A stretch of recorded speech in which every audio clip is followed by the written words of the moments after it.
Good morning, everybody. Good morning. Welcome. Hey, it's startup in a month, month two, day three, right? Yeah, that's what I called this. Yeah, getting right along here, getting close to the end of the first week of the second startup. 25% of my time, which is kind of wild. Yeah, so it's Thursday. And yeah, how about we just get started, right? News, not much to speak of in terms of like new developments or events. We're just working on the app, so yeah, not too much going on there. Anyway, the plan for the day will be to start with the morning warm up. If you recall from previous episodes, or if you are brand new to the stream, if so, welcome. We've been looking at this Eric Normand coding challenge, which is a name validator, which is supposed to like take this set of like name validation rules and look at names, assess them on the basis of these rules, and say whether it's like a valid name or not. So we've been using that as a coding challenge this morning, and we've also been using it as a way of learning spec. And yeah, actually, I was watching this video this morning. Hipster.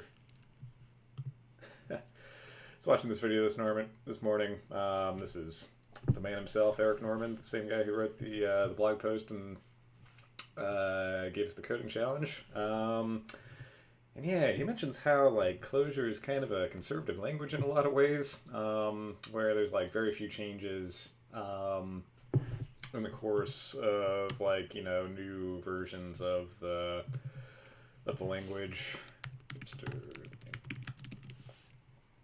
Very few changes. It's like pretty stable. It's not like doing a bunch of crazy revolutionary stuff all the time. I'm just barely realizing that I don't have my right thing.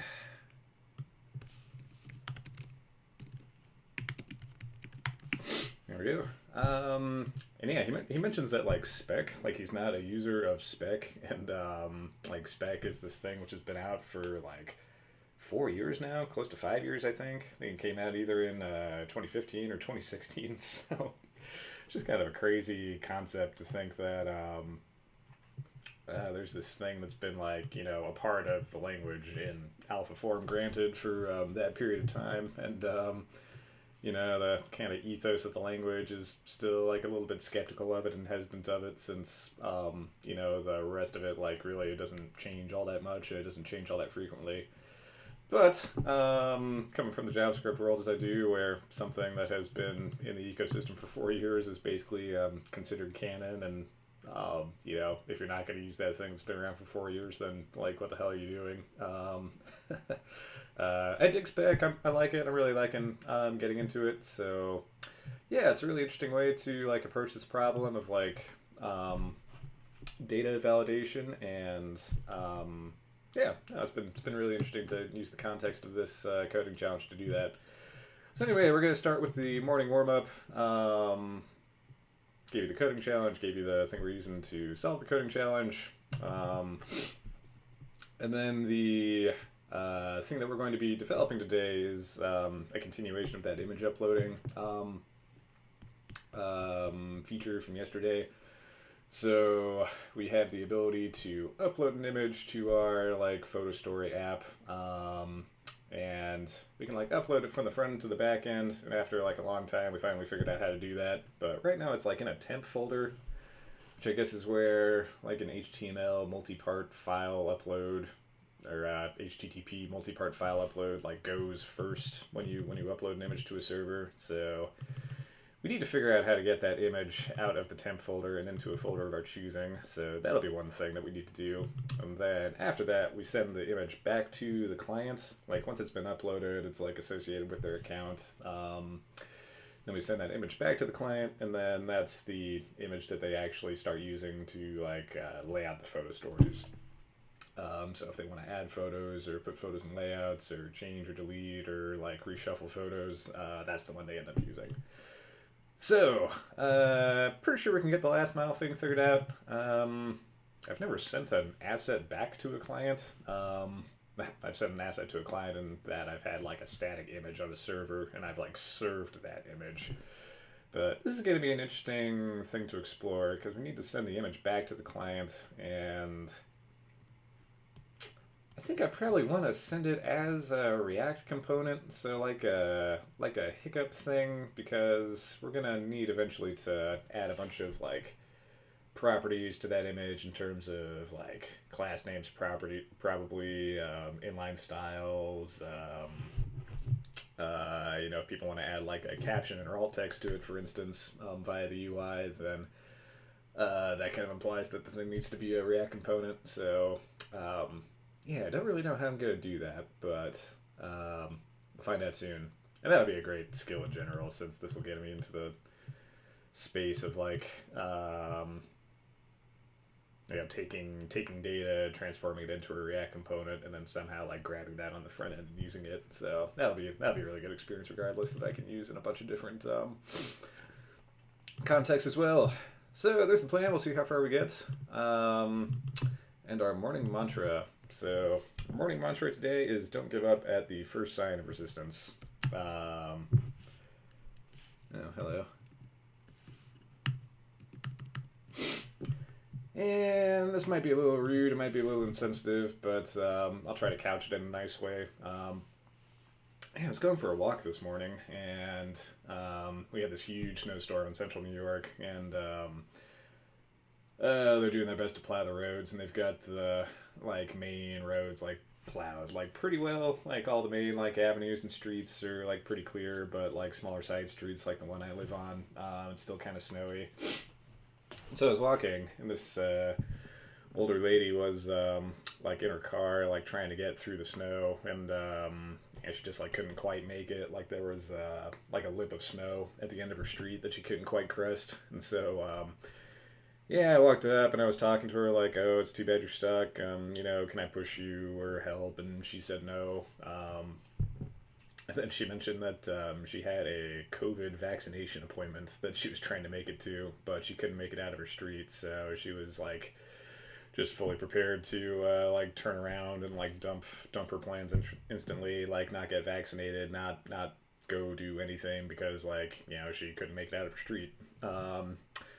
Which is like a fair thing to say until you stop to think that like that street has like multiple exits. So there's like one exit on this street that she could have gone on, which had like granted too much snow. But there are a bunch of different ways that she could have gotten out of the neighborhood. Different intersections, different outlets. All she had to do really was like turn a different way, and she had this like great thing on the other side of that. Let's call it a problem-solving exercise, which was getting vaccinated from COVID and being safe and not having to worry about the disease anymore. But she was like super fixated on like leaving out of this street, and if she couldn't leave out of that street, out of that intersection, then she just like wasn't gonna get vaccinated at all. That's basically what it boiled down to. So anyway, being a healthy, fit 30-something male, I don't really know what it's like to be an older person and to kind of work with those like challenges and those limitations that come along with age. But all that being said, I thought that was kind of a like symbolic thing for me, as I'm working with my own challenges. So last month, as you may recall, I tried to get my first startup out of the gate, and it didn't really work. Just shot like way too high and ended up missing my target and never ended up like even getting anything on the internet. And yeah, that was kind of my first sign of resistance. The fact that I had like tried to do this thing, and I've like put so many eggs in the basket of like having one of these startups work out this year to give me my income. And if I had like met that first sign of resistance and turned around straight away, then I might not end up like discovering the thing that like brings me over the top, right? Like I would have just totally shut out any possibility of trying it until it works. So anyway, for what it's worth, I kind of took that as like a symbolic thing this morning. If at first you don't succeed, try again. And again, don't want to be like too rude in terms of like what that lady's dealing with, but regardless, I think there's a grain of truth to that idea. So anyway, all that being said, let's get to the daily warm up, shall we? How about we just put this link here? Say it a million times. Warm up exercise.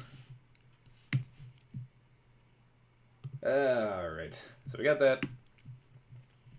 We got our warm up repo set up. We don't have word wrap. All right, cool. So we do these for 30 minutes at the beginning of the morning. So there's my trusty timer. There's a sound effect for the viewers at home. And let's get started. First thing I wanted to try actually was this really cool thing. So I was watching a video on Spec the other day, or actually this morning. And there's this function called exercise. So I just wanted to try this to see.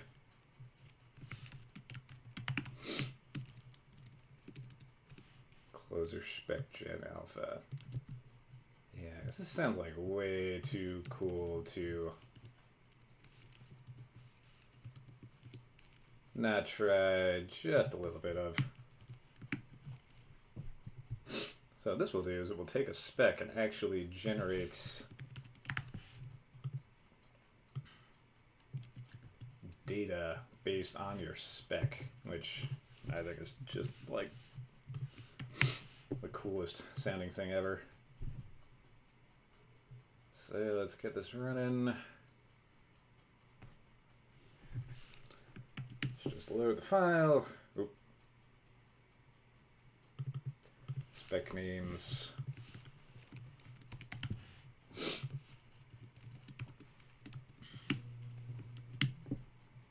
All right, cool. So that's some of the code we had before, and let's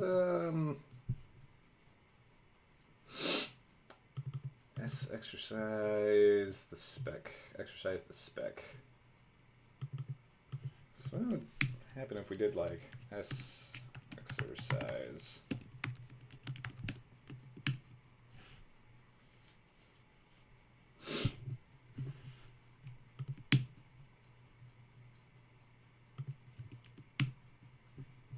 Cannot locate closure test check generators init class. Well,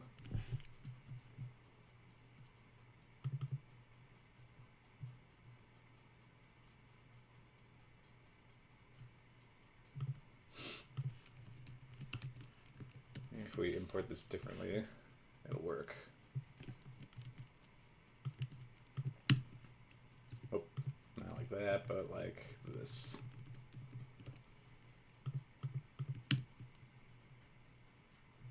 S exercise separated by space. Nope. How to use closure exercise.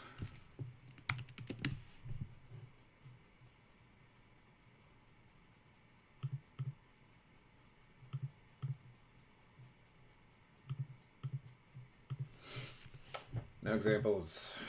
Exercise. Oop. Exercise.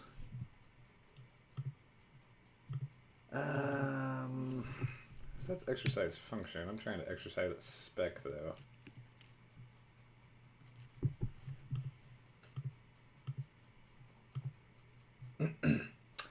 Returns number default 10 of values compatible with the spec and maps conform over them, returning a sequence of val conformed tuples. Optionally takes a generator overrides map as per generator.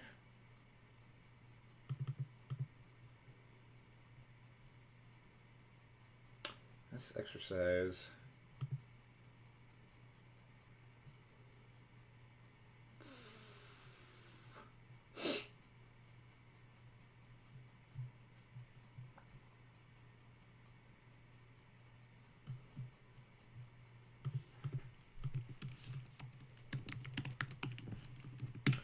Don't really know what that gen class thing does, but it doesn't solve the problem I thought I was having. Valid name? No.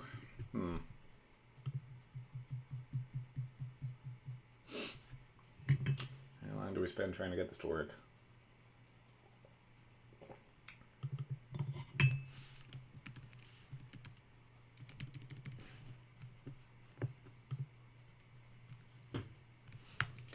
Spec exercise example closure.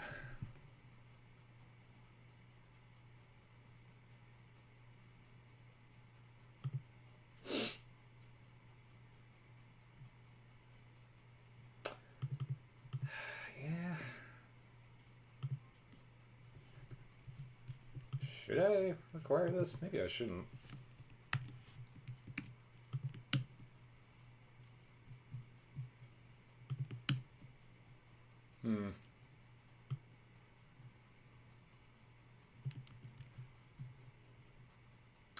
Rebel 43.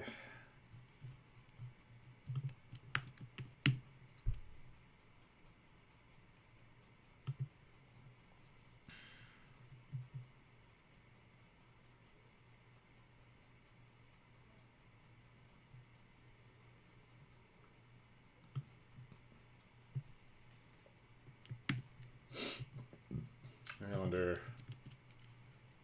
Closure test check generators. Test.check.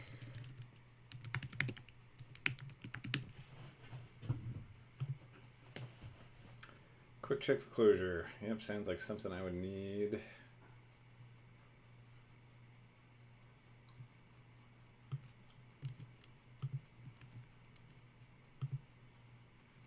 This is all in the domain of like generative testing. That's what it's called.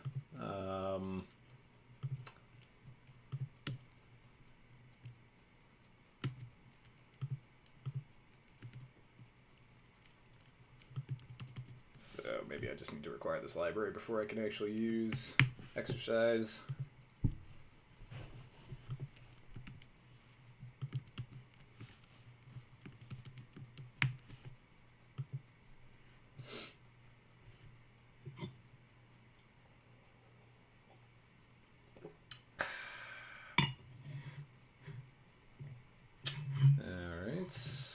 Spec names, temp.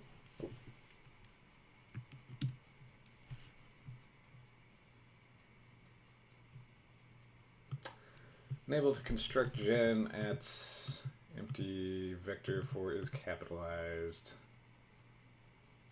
Alright, well, we're getting an error from the library.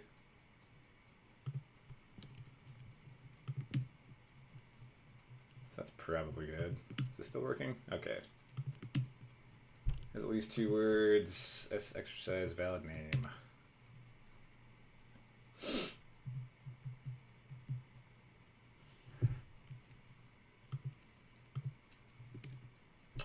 Definitely loaded that.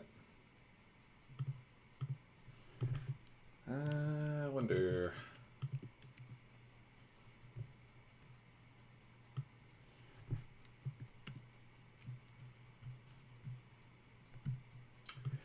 Let's get a window of our very own for this exercise so we don't have to constantly go back and forth.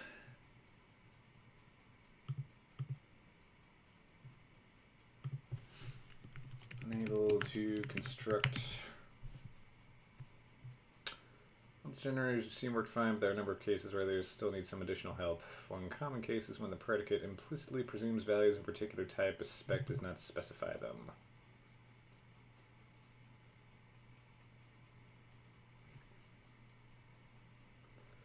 Specs designed to support this case via and.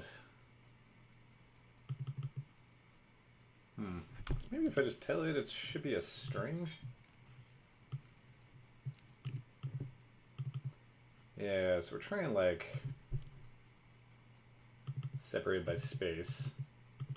There's at least 2 words. Maybe if we say like s and string.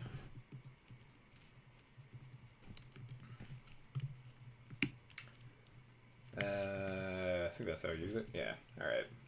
So separated by space. Now we're saying it has to be a string and it has to have at least 2 words. So now we get a different error. What error are you? Couldn't satisfy such that predicate after 100 tries. Error printing return value.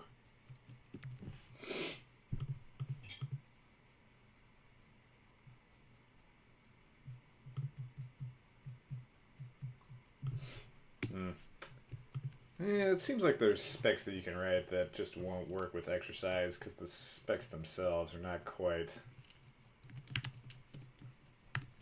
descriptive enough to generate test values for. So I wonder if we did like sdef string, put an extra G there in case there's some kind of namespace collision going on. And string length is greater than or equal to 1. And unscribe, welcome back. Morning, very custom specs. You often need to provide a generator. Oh, okay. So I need to actually like provide my own generator function with gen. Takes a spec and a new arg generator returning function and returns a version of that spec that uses that generator. Int sgen g generates positive int.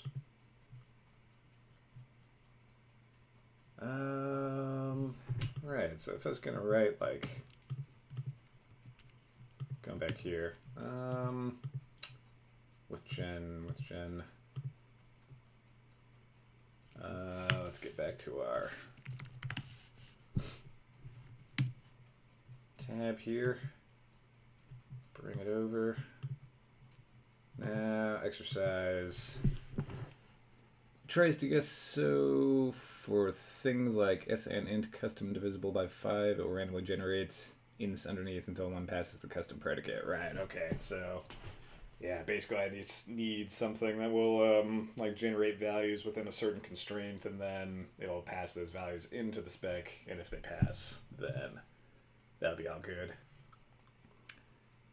But that couldn't satisfy that for 100 errors, means it tried lots of strings that didn't create any that passed the 2 words bit. Right, because it was probably just generating like a string without spaces. So like a string, like an unbroken like sequence of characters without a space character, so that's why none of them passed. Okay. Generator overrides map. N. So I guess I need like 100, and then I need my gen func. So defin gen func. It's going to be a string. G generates. Guessing that should be gen generates.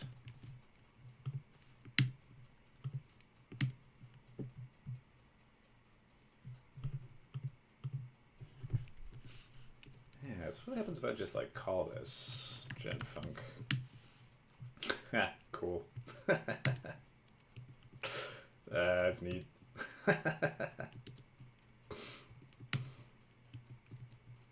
49. That's super neat. Okay, so yeah, if I wanted to like generate a string, I guess I could do like a juxt thing.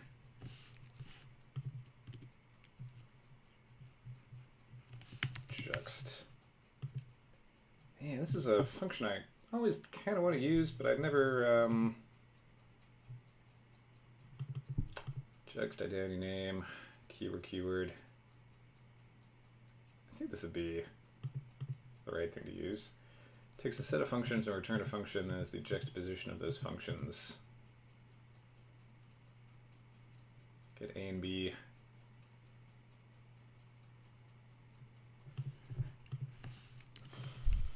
Let's first and last. So this is not super refined, super awesome closure stuff, but maybe if we did something like a string first followed by space followed by last, that'd give us something good. There we go. Yeah, now we got a string with the space in it.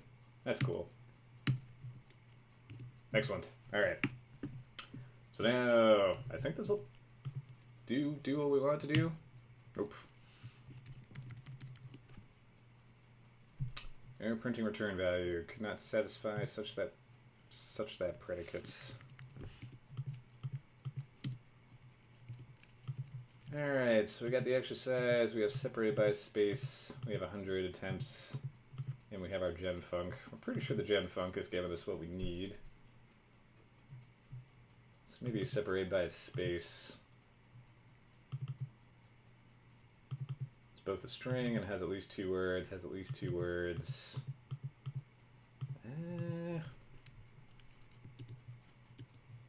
Seems like I got what I need. Closure spec with gen.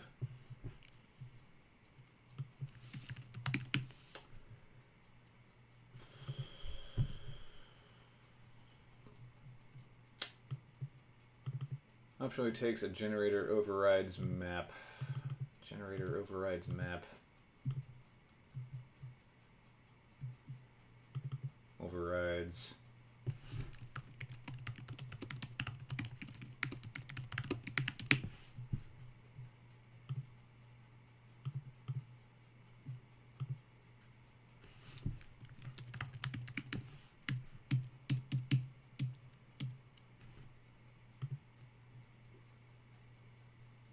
Spec guide, generators.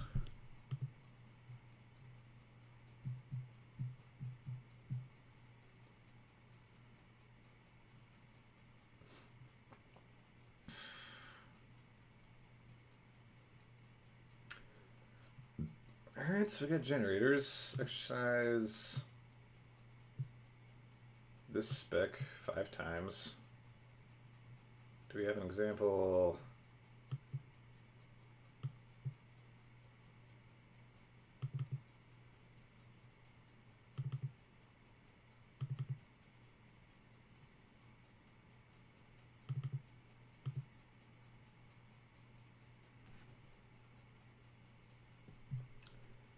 Looking for how to call this.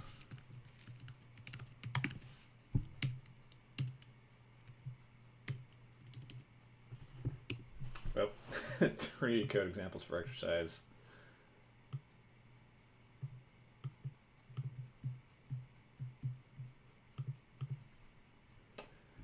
Optionally takes a generator overrides map.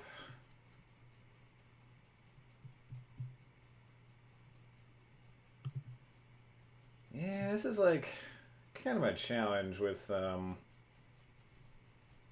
spec and overrides.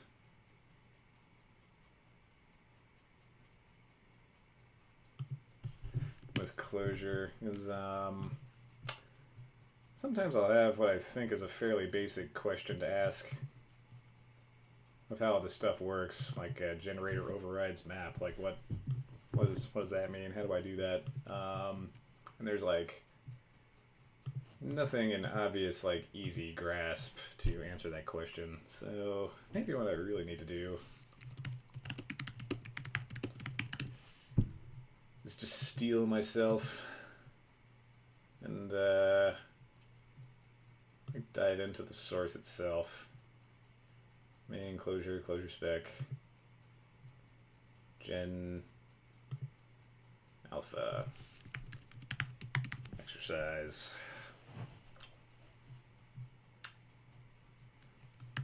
Alright, so there's that doc string we had from before. Exercise spec and overrides. Alright, gen sample,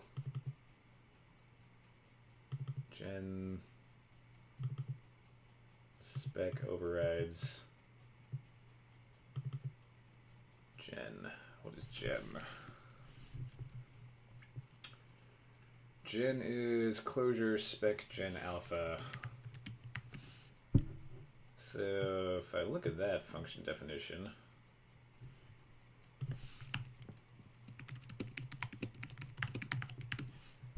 maybe I can figure out what the override should be. Closure spec alpha. You know what? It was in that. It's in that repo, wasn't it? Yeah. Here we go. Gen alpha CLJ. All right. Defin gen. Gen for name.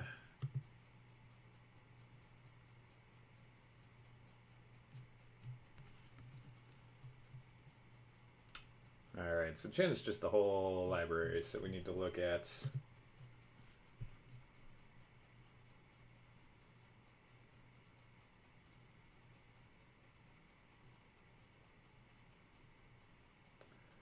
the whole library. Fortunately, this is like not all that much code, is it? So there's a bunch of private stuff, gen 4 predicates.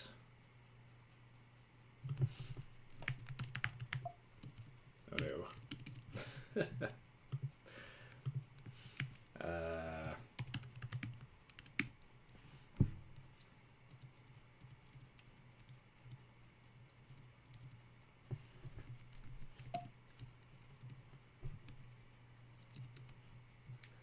Oh, def on gen.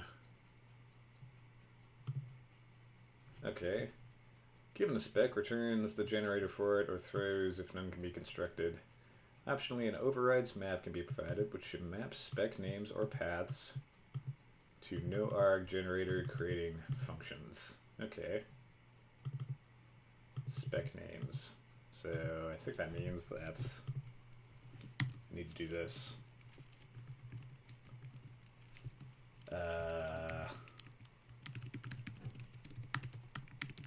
Like that?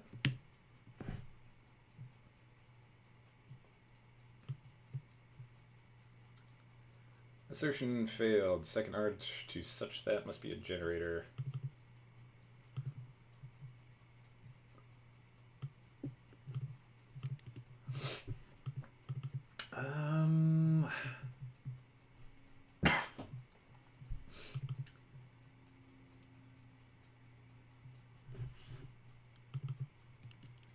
Probably be easier if I did this on a different spec. So valid name just takes a string, which means all I need to do is that, I think. String cannot be cast to a function. Okay. There's an error that I've at least seen before and have some idea of how to deal with. Size valid name 100 times using this overrides map.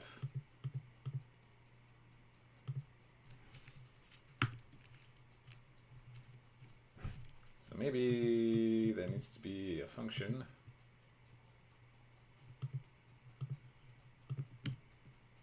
Oh, hello. Second arch such that must be a generator.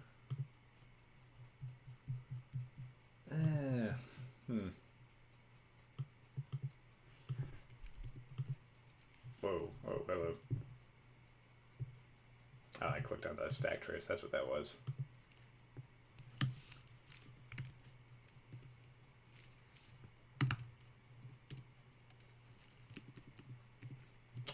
That's not it.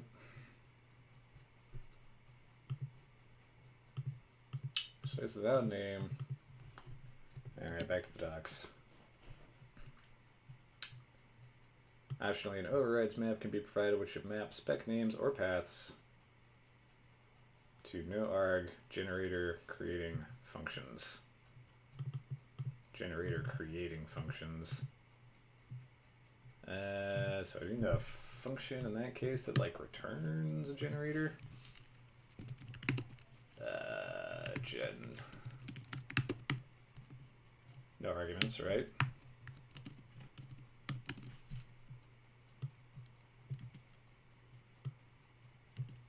Got that part down. Gen example. Get rid of that. Into the REPL. Second arch such that must be a generator. I don't know how to give you what you need.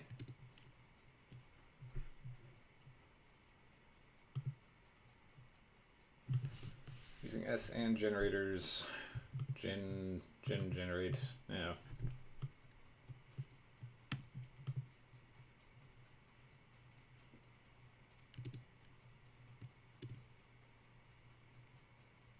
Yeah, what happens if I do this? Like,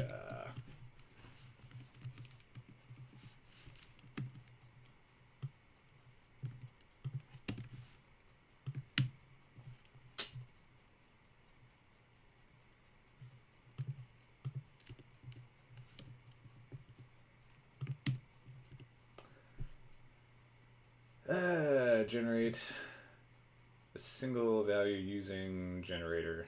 Okay, so this generates a value. This doesn't generate a generator.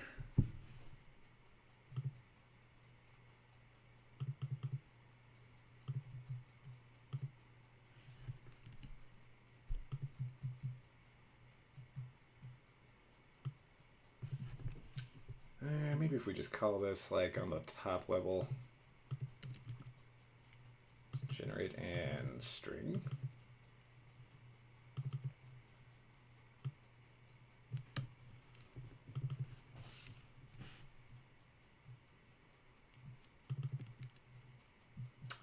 String and a length greater than 1. What does this give us?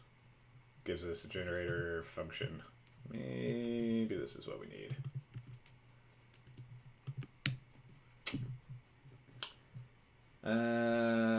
Generator cannot be cast to a function.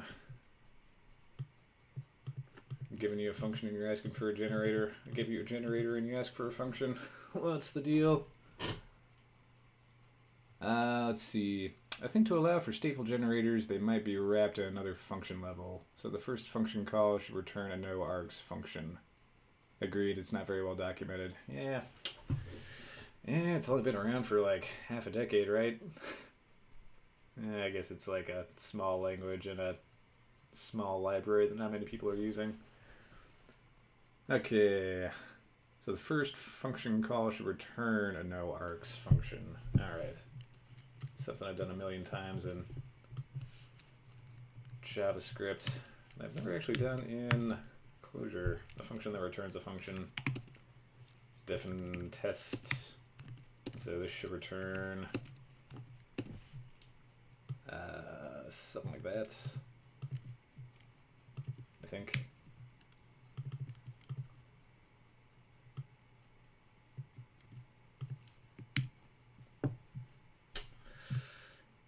Second arch such that must be a generator. How much time do I have left? Oh, jeez. I got 2 minutes. 2 minutes and we came no closer to solving our code challenge, nor did we really even figure out how to use generator functions. Man, it seems like... Oh, hold on. Ooh, here's a hint. You see this? I'm not getting a function, I'm getting a map.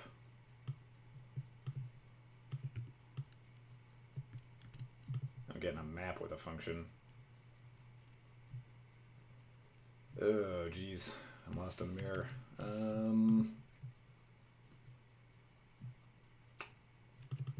Valid name is going to be the generator returned from calling that function. Is this it? Nope. Ooh, wrong number of arg0 passed to that thing.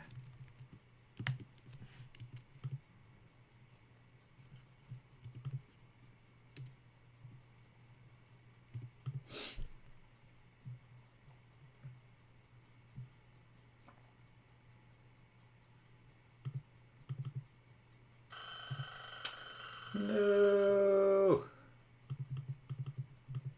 Okay. Well, we got close, right? We got very close. I maybe started with something that was like a little bit too complicated if I'm trying to just like have a really basic example to build off of. But yeah, that was like it was really interesting. I've read a lot about like generative testing. It sounds like super cool because like having your testing framework kind of generate your testing values in a way that like no human would ever generate values. That's just like a really cool concept, and you like really make sure that like a function or a collection of functions is going to be robust, since you're just passing in like the craziest random arguments possible. And yeah, it'd be really cool to get better at this because I can totally see the benefit of something like spec for someone working on the scale that I am and trying to solve the problems that I'm trying to solve. So like I've definitely written unit tests in like other jobs, and yeah, just like post the link to this talk since it really kind of spoke to me on a few levels. Stuart Alloway spec. Yeah, this one. Yeah, this one was like really interesting because he talks about the idea that like if you're having like example tests, for instance, they are like very expensive to write. You're doing it like manually. So you're like writing these unit tests and you have to write them one at a time. And in addition to like kind of writing the test and maintaining the test, you also have to like kind of like keep up the tests like with the code as they're going around. So like the tests for the code and the code itself kind of live in these like two separate domains, and they don't really like touch each other and kind of exist separately from each other. So yeah, I've definitely seen it in a corporate context where people write a big like spec of unit tests and then like no one wants to put in the work to like maintain the unit tests, and you've got like 500 tests that pass and like 2,000 tests that don't pass anymore since no one's done the work into maintaining them. And so like if you have like a ton of discipline for writing unit tests and maintaining unit tests, then like that provides value, right? Because now you've got a way to check whether your functions are like doing the right things or doing what you expect. But it comes with the added burden of maintenance and being like one guy working on the scale that I am. The burden of writing a unit test suite, I think, is probably too large for me if all I've got is a month to actually develop something. But if I have something that like lives inside my code and can be used not only to like test whether my functions are valid and also like validate that my functions are robust by sending them in a bunch of like crazy random values that I probably wouldn't think to test, and can also act as kind of like a filtering thing. Let me bring up this doc again. I've also posted this or shared this on the stream, but I'll just bring it up again. Stuart Alloway spec talk. And then there's this idea of layers, Ruby, functional programming, boundaries. That was it, boundaries. Yeah, this one. So this talks about the concept of having a. Let me just go here and copy the URL. This doc talks about the concept of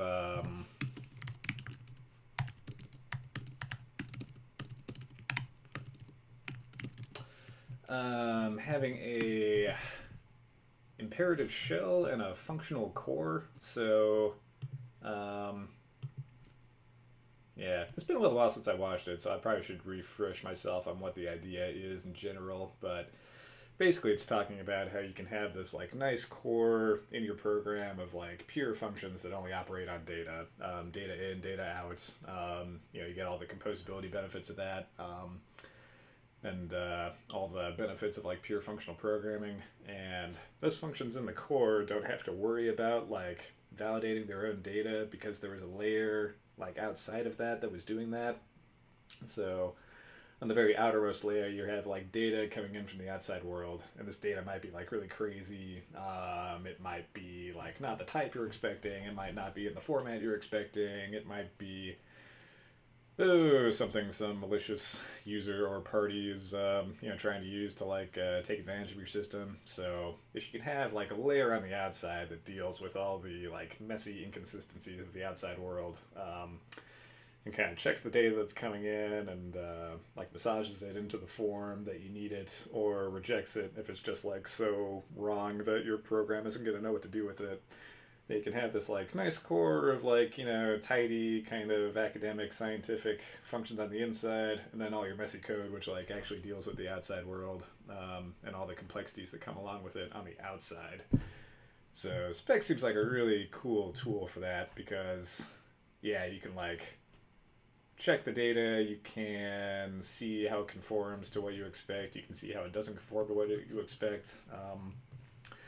You can use it to throw like error messages to the client, for instance. You can use it to like filter out stuff that's like okay in the data and not okay in the data. So it seems like a really cool way to like not only test your functions but also to kind of act as like the shield on the outside world before the data actually gets into your program. So seems like really cool. It's a shame that the documentation is a little bit lacking compared to the rest of the Clojure API, but I don't know. Maybe I can be that person to write the docs. Maybe I can become the spec expert. Maybe in becoming the spec expert in a small programming community with kind of a small target audience, that can be something I morph into. Maybe I'm becoming an expert in this. I don't know. Maybe that's a valuable thing. But at any rate, we will try that out tomorrow and hopefully make a little more progress with it. So cool. But anyway, thank you for the ideas, Unknown Scribe. That was brought us closer at the very least. Didn't really like get us there per se, but well, we'll get there eventually. Brought us closer than we would have been. All right.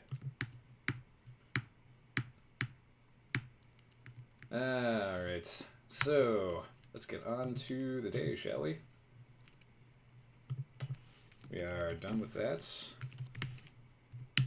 And now we move on to last mile image upload. All right. Get the image into the temp folder. This is done.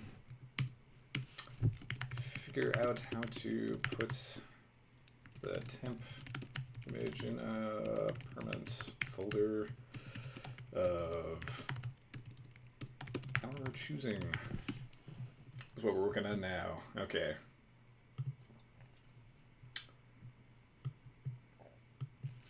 Completing last mile of image upload.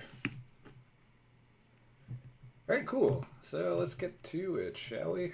I'll start up Calva.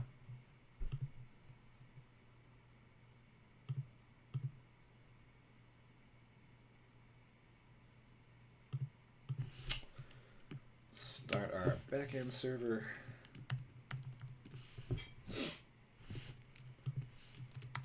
We'll run our backend server. Go to our front end. Oh wait, hold on. Yeah, this is the app. Dev.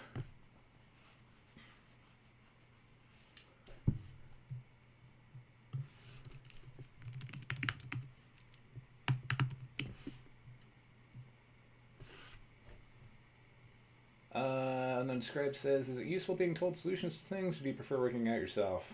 I have a way that works for me, at least with spec gen stuff, but I don't want to ruin the adventure. Yeah, I mean, if you got something you want to point me to, I won't say no. I think, there's kind of a balance to be had with that kind of stuff. There's always like a certain satisfaction in working it out for yourself, but I think you can definitely take that like way too far in a certain direction when it comes to like just banging your head on a problem like over and over when, you know, really there's like just some small piece of the puzzle that you can't quite see. And if you had that like small piece of the puzzle, you could like work past this like intractable barrier and, you know, make a lot more progress. So yeah, anyway. Closure. Oops. Oh, hey, I got someone in the YouTube chat for the first time. Welcome. Yeah, usually I get my live viewers on Twitch and my back catalog viewers on YouTube. So yeah, cool to have someone in the YouTube chat. I definitely promote the Twitch stream a lot more, but yeah, it's kind of cool that organic YouTube viewers are starting to come in. All right, index page. Let's just go through the process one more time to make sure something didn't break in between.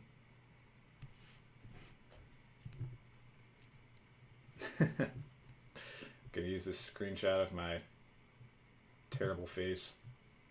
Upload picture. All right. So we sent it. We got a CORS error, but it still works. All right. Then, geez, should save this from yesterday. How to find temp folder Mac.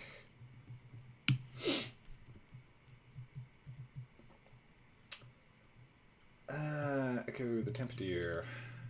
Makes sense. Oh. Var folders. Crazy path. T.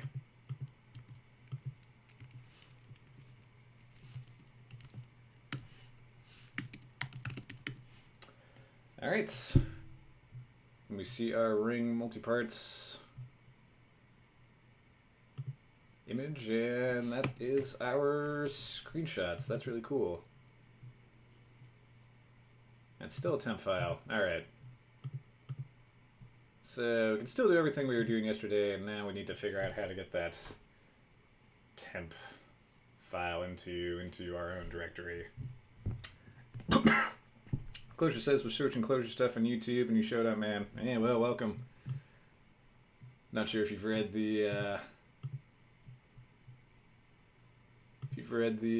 thing we're doing here, but we're making a closure startup. So yeah, if you'd like to join, welcome. All right, ring multi-parts. Did I bookmark this yesterday? I hope I did, and I did. All right.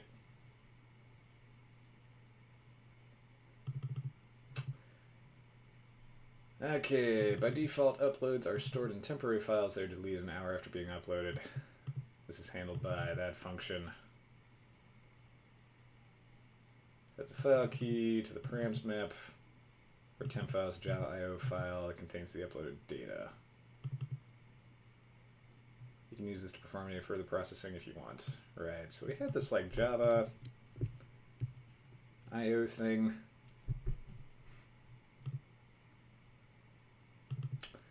Temp file. Oh, hello. We do have the path. So how do we,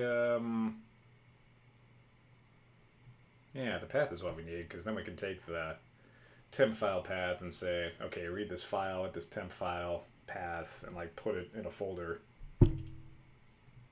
Ah, you're a founder here too, building our company on Swift and Clojure. Very nice.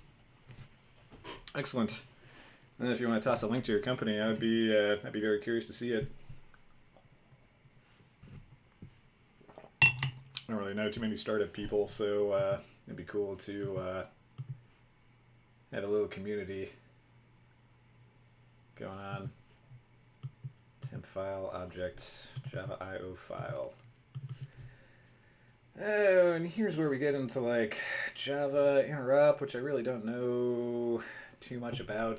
So I think this is a Java object, and I wonder Java IO file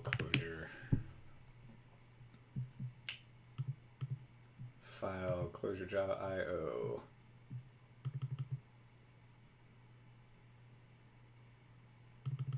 Closure Java IO file, temp foo.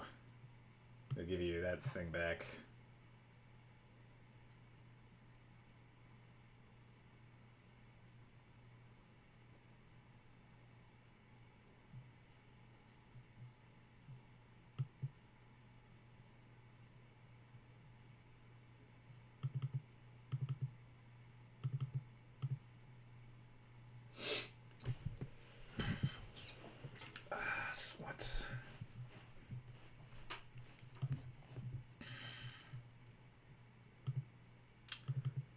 Temp file, object, yeah, maybe object closure would be a good place to start.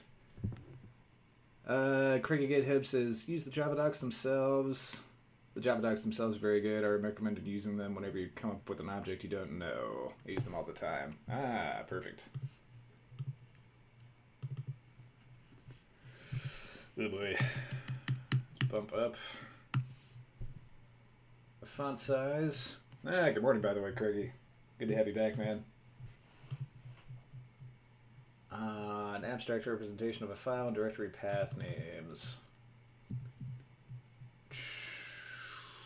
An abstract path name has two components. Sequence of 0 or more string names.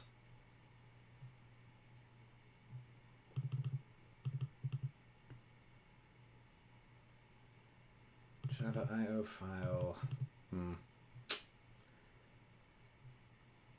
Yeah, it's all a bit baroque to me. I got this thing where I read docs, and if I don't get them within like 15 seconds, I kind of shy away of like really committing to like sitting down with them, which is probably a habit I would be good to rid myself of, but I wonder if there's something that's going to be a little easier for me to digest knowing what I know now. You know what, I think probably the best way to do this would be, it says, I forget what you're trying to do, but also for some file system ops, there's this nice closure wrapper library. Yeah, what's this? File system utilities for closure. API docs.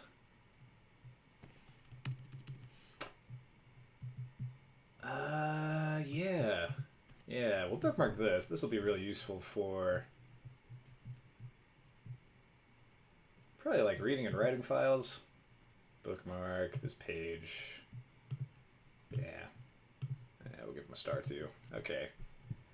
But I wonder if there's like a multi-part file upload example.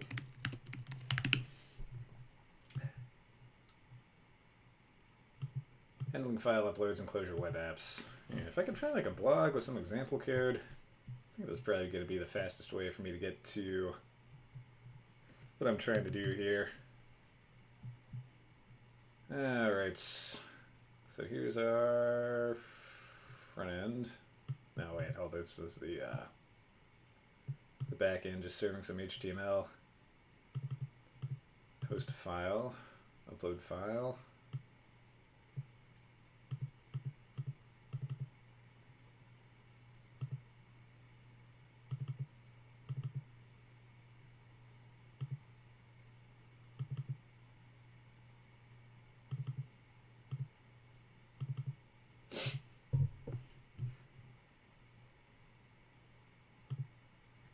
File name, content type, temp file, size.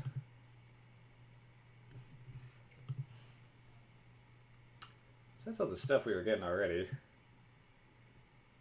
Suggestion on UI component to work with reagents. Yeah, we've got a reagent component already, which is actually uploading the file, and then that component is in and of itself just a like an HTML like file upload thing. So we can get the file from the front end, and we can send it from the back end. And once it's in the back end, it's being stored in this temp file, which is like this Java object. So it's like on the disk, on the server. But what I want to do is take this temp file and save it into like an images directory. So for example, we've got like source, and then you know, somewhere, maybe not in source necessarily, but somewhere on this backend server we'd have a directory of like images that users have uploaded. So I want to get it out of the temp file and into that new directory. So that's the piece of the puzzle I'm trying to figure out right now. File name. Oh, file dot. Hello.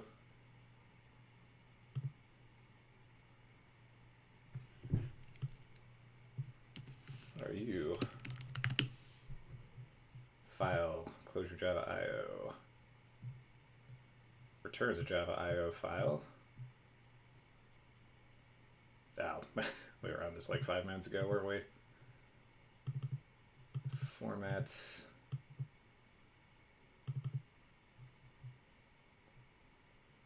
Oh, if I've got the... Oh, yeah. Yeah, if I've got the path... I've already got the path. Yeah. Ah, but I don't know how to get the path. So once I get the path... How to get path name from Java IO file closure. I tend to Google closure remove file or closure copy file because I'm super lazy. Yeah. I think I need to learn how to Google closure effectively, working with files and directories. It's like I try to Google for things like I Google for things in JavaScript. Because JavaScript is used by like millions of people, there's, you know, more likely than not going to be some kind of Stack Overflow thread or a blog post or something with like either your exact problem or more or less your exact problem. But I find that IO reader, this is like not as easy to do with closure. And slope spits, readers, writers, IO file.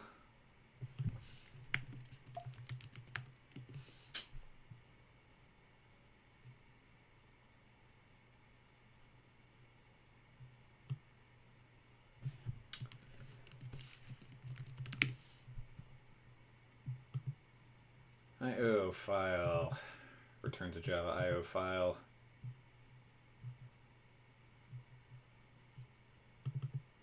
Parent, child, more.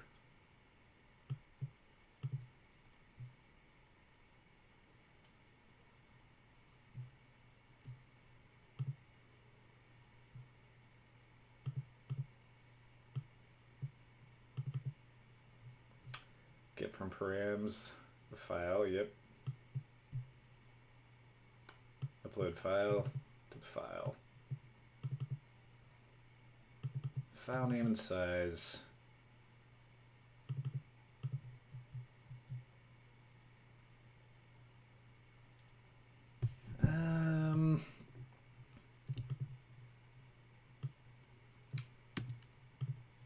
Yeah, maybe I'm like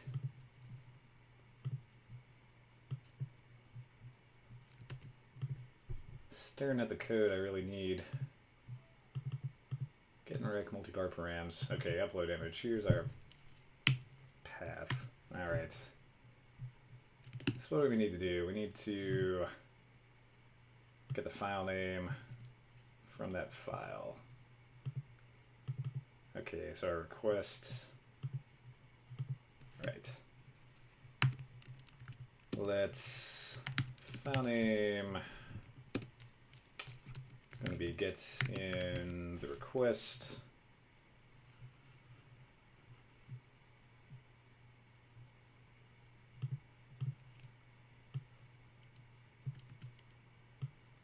The multi-part params.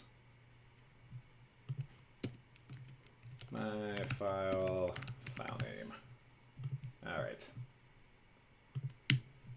And then maybe we can just get away with a little copy paste work here.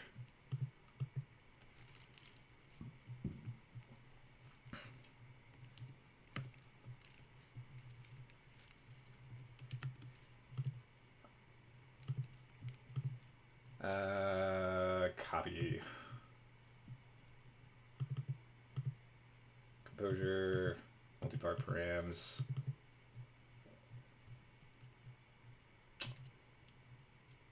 Copy the actual file.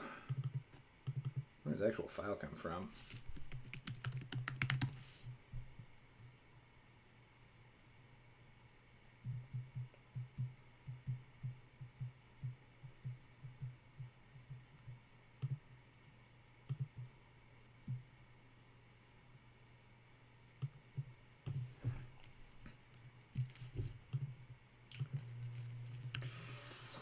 File.dat formats, file name.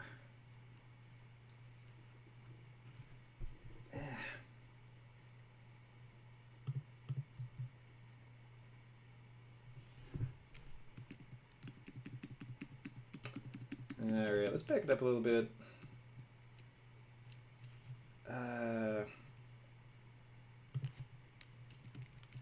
Multi-part params, temp file. What if we just tried to pre-print that? What would we get? Select the file, this one, upload the picture. It is nil. Multi-part params, my file. Load into the REPL, back here, upload picture. There's an object.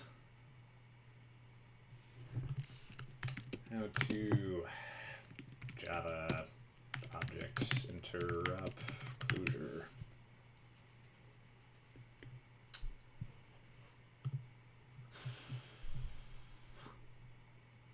Creating and using Java classes.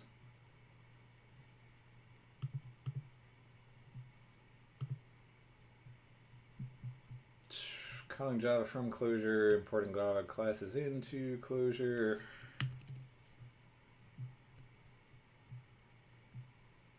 Java util sets, instances, accessing methods and fields.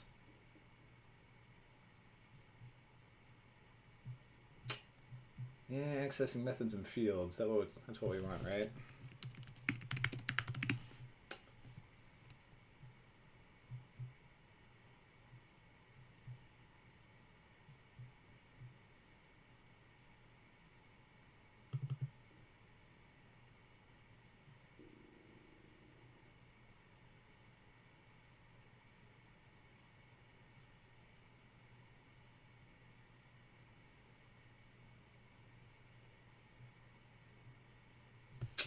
Man. The dot special form seems promising. Access Java object properties closure.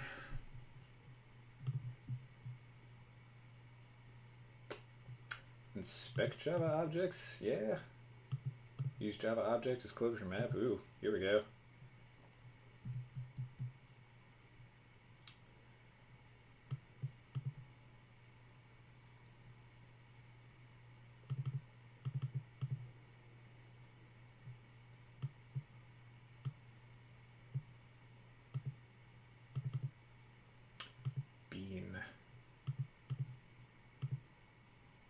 Takes a Java object and ooh, hello. Takes a Java object and returns a read-only implementation of the map. Yada yada yada yada.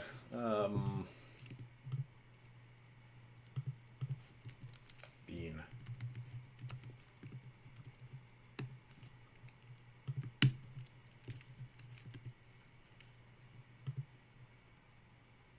Heyo. Wait a minute. Do we get it? Ah, yes, we got an Eden. Oh, it's got a path. Excellent. Now I want the path. Nice. Oh, that's exactly as much Java interop as I really care to have. Ah, nice. Excellent, we got it. We got it, now we know what to do with it. Alright. I want to be able to inspect an object, and I don't want anything to do with it after that. Alright, cool. So we got the path. Nice. Let's temp file path be the result of that function. And now all we gotta do is spit it onto disk. Spit test PNG.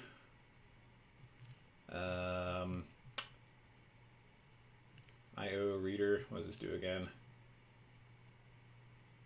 Oh no, slurp. Slurp. We just slurp the file from one part of the file system and spit it elsewhere. Slurp closure.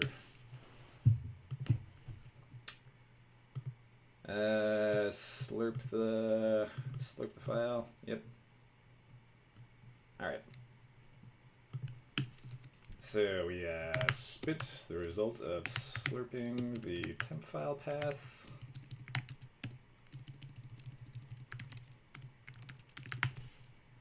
I think we can get rid of this safely. Spit slurp temp file path.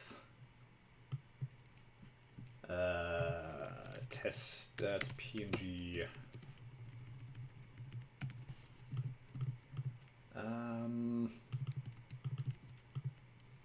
Yeah, very good. If we end up with an image on our disk somewhere, then we have made it.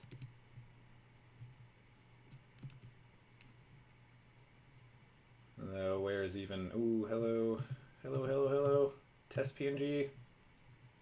Oh, PND. Oh, I've got all kinds of stuff in here from yesterday where I was trying exactly this. CD root 20. 09A apps backend. No, not code, open.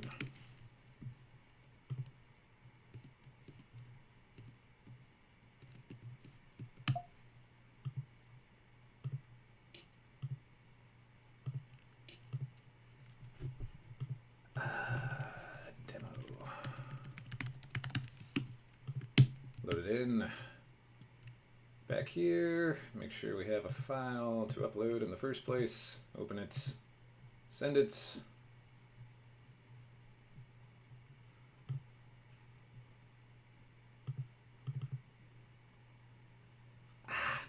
Demo file PNG cannot be opened. May be damaged to use a file format that preview doesn't recognize. Oh, but I'm so sure that this is like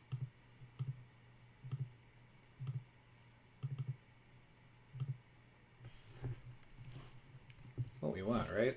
Echo.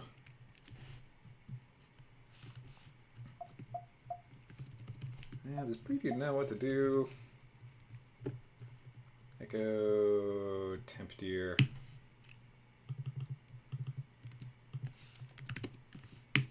So maybe one problem we're having is like, this is a temp file. Yeah, so it's a temp file, and now we want to like, it's like obviously an image. I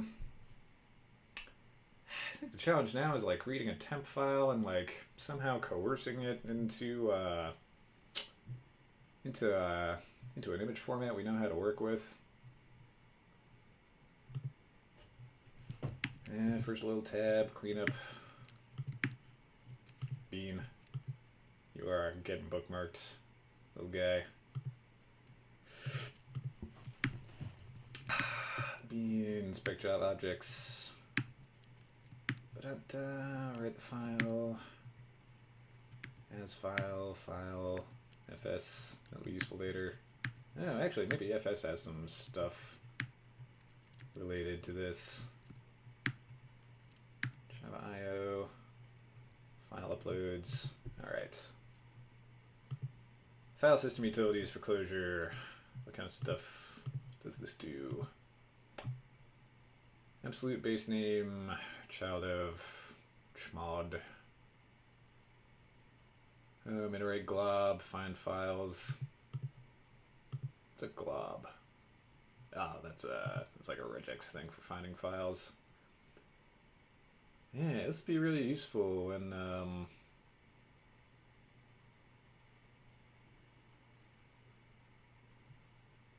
I get to the point where I've got like users uploading images and we need to like not only move them around on the disk but access them. So this would be really sweet.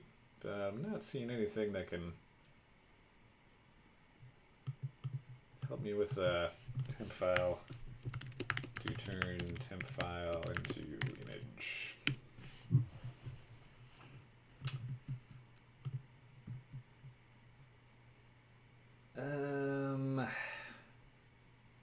It's a bunch of stuff in a language we're not writing in, but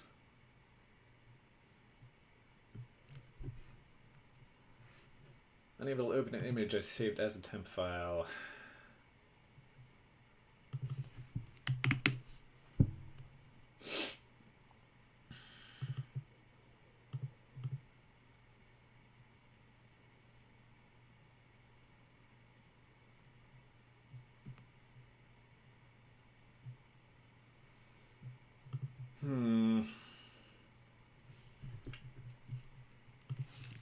How to work with temp files. Craigie GitHub. So you want to serve the image data from the Ring server? Yeah. So the idea is like, if you've got some kind of like image-based like application where you want to like upload a picture to your like account and then like use that picture in some way.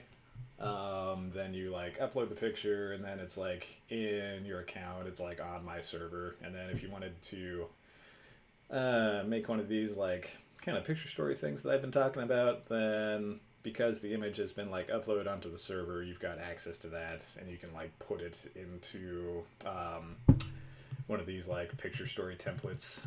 So yeah, we're trying to complete the cycle where like you upload the picture and then it lives in the server, and then once it's in the server and it's in a format that we can work with and like is usable and openable as an image, then we can move on to the next part, which is actually like putting that image into a template. Let's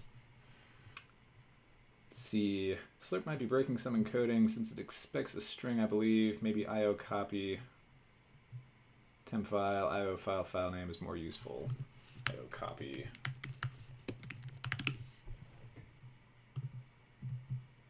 Oh, you know what? That was in that example I closed too.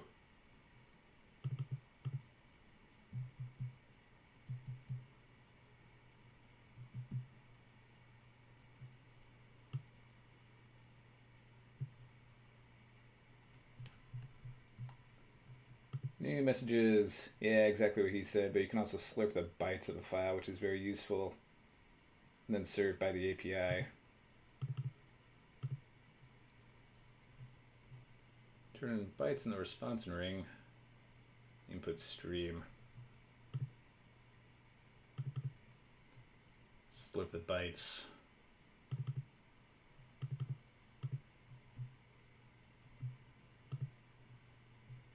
Yeah. Bookmark this page. Yeah, being the...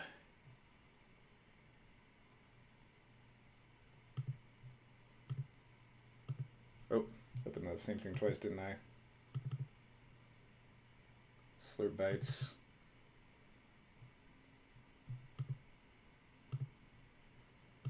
Yeah, being the front-end guy that I am, I think reading and writing like byte streams is a bit farther along than I really want to get with this.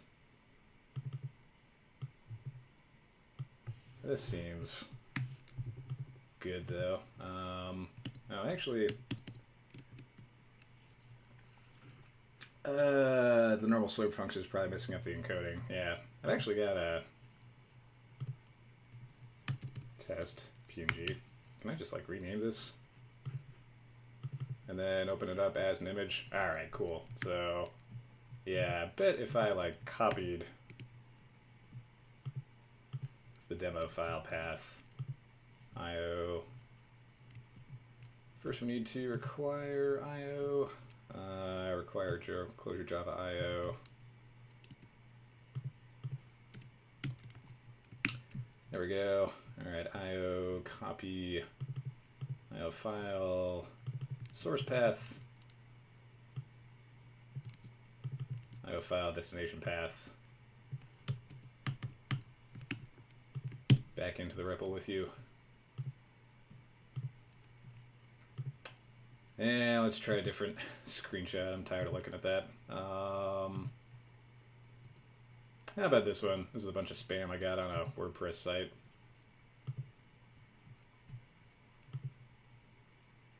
Demo file PNG. Ooh, there it is. There it is. Ooh, we got it. Ah, nice. Da da da da. Ah, man, it's like a day and a half of work right there, man. Oh my gosh. I think I need some kind of like victory sound effect.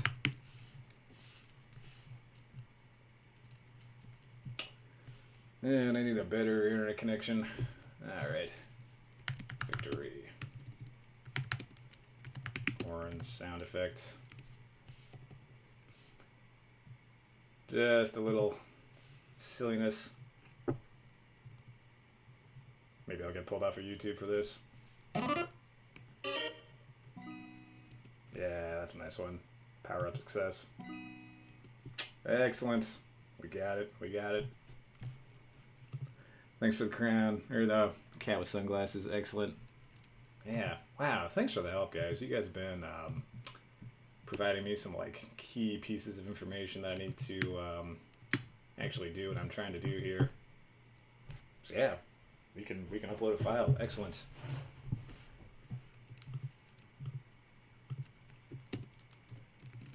Done. Thumbs up. Man, with some great like learnings about like how Clojure works too. Really great stuff in terms of figuring out the intricacies of these like functions and you know what they do, what they can do, how they work, how best to use them. So that is really cool. All right. So we figured out how to put the temp image in a permanent folder of our choosing, and we could get really intense with like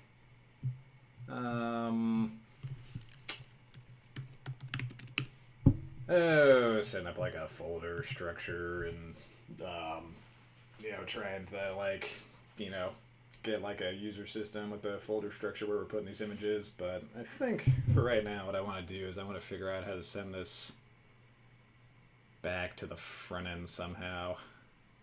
Yeah, so this all of a sudden gets kind of tricky. All right. Sending uploaded image back to client. Okay, so we got the upload image. We can do that. Now, our challenge is twofold. We need to like select a file, upload the picture. We need to get the picture back. And because this is going to be an application where I am, now let me open up this demo just to have a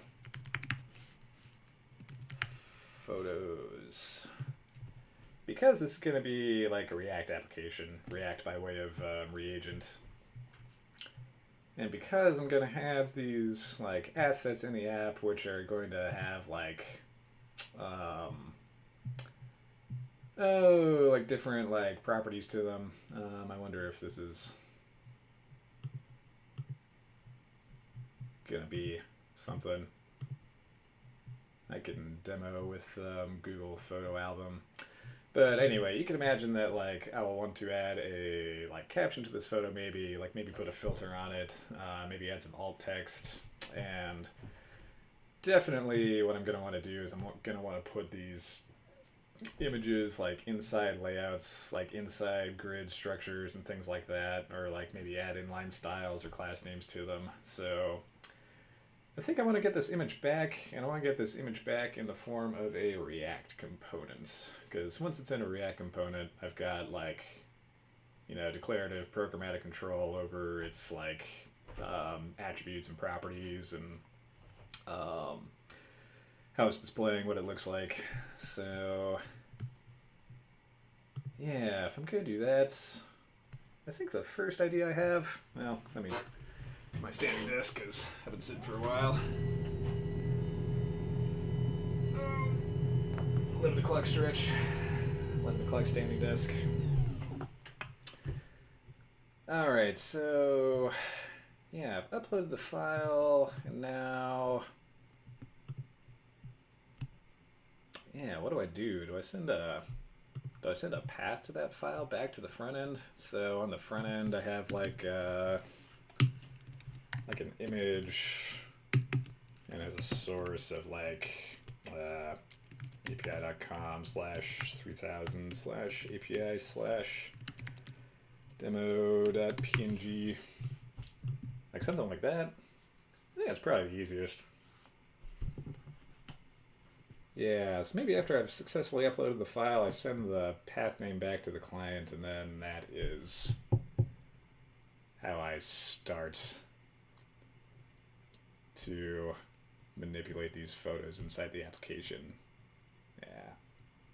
There might be a better way to do that, but this is the first idea I've got. And in the end, these are all going to be like living on my server and being like requested from my server. So the process of like having a path name to an image and sending that back to the client, that's something I'm going to need, like, you know, regardless of what the front end solution ends up being. So cool. Yeah. On to the next part. It's a little freaky to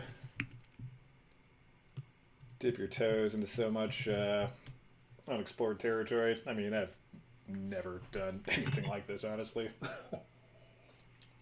I call myself a full stack developer, but the majority of my experience is on the front end, so yeah, stuff like this is like way beyond my ken. But you know, we're just figuring out like one part at a time, one little piece. And then one thing I can do is change this.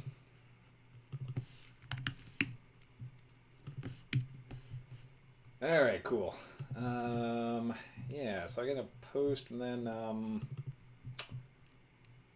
think I need to. Cricket GitHub says it's daunting, but once you get into the Java interop, you can Google how to do X in Java, then just do it in Clojure. Yeah, since Java's so huge. Ooh, you know, actually, that's a really good point. Like, Clojure is small, Java is huge, so if I got something I'm trying to do, then maybe searching for like the Java equivalent is gonna like keep me into how to do it in Clojure. Yeah, that's a really good suggestion. I'm gonna remember that. Yeah. That's the way to go for sure. Yeah, well, maybe I'm really learning 2 languages this year. I'm learning Clojure and I'm learning Java. And if the startup in a month thing doesn't work, I can get a job as a Java developer or something. Okay, async response handling.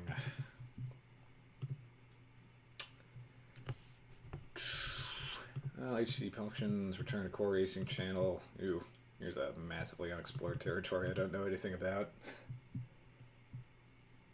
Just like in your Clojure script, you can interop with JS. Yeah, exactly. No, I do that. I do that all the time with Clojure script. And having all that JS experience, that's a lot easier and a lot less scary to me than all the Java interop stuff. But in time, we'll figure it out in time. I'm a reasonably clever fellow.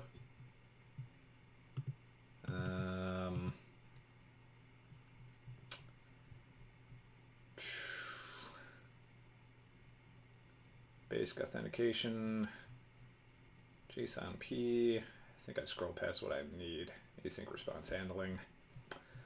All HTTP functions in this library return a core async channel. When a request is completed or has failed, it is put on that channel. You can take the response from that channel with this thing within a Go block. Go let response. So, kind of liked my Lambda Island library because that let me do this like very JavaScript-ish like .then.catch thing. So I think I like that API better, but this library has the multi-part params demo that I need. so it wins. Okay, so there is my request status response. Yeah, so per response.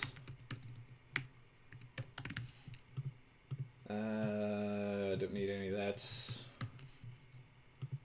Go let response.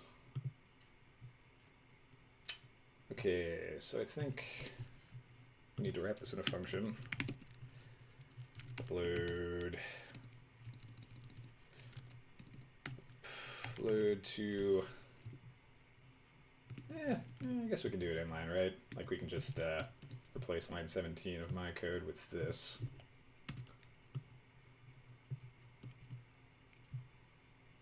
Just get rid of all of that. I'm not gonna need it anymore. Now I need a response. Go. I think I need to acquire these from core async, don't I?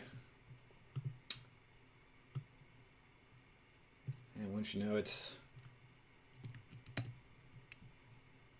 helpfully included in the docs themselves.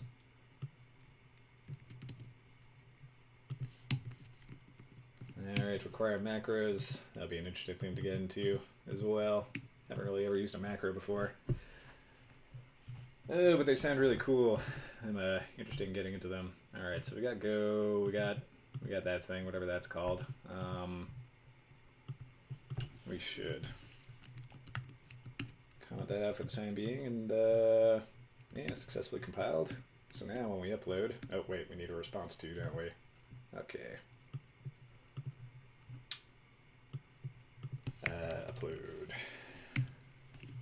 Upload image. Okay. So we're gonna copy that, and we're gonna send a ring response. Status 200 body.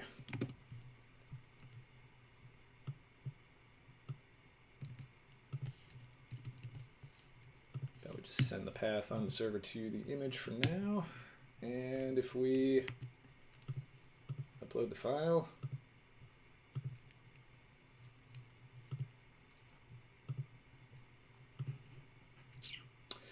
we get an error straight away. Oh, no, we didn't. Hello. Error code 0. What? Network.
Alright, so we're getting a response, but it's not the response that we really expect to get, is it? We get a status 0, success false. Headers, trace redirects.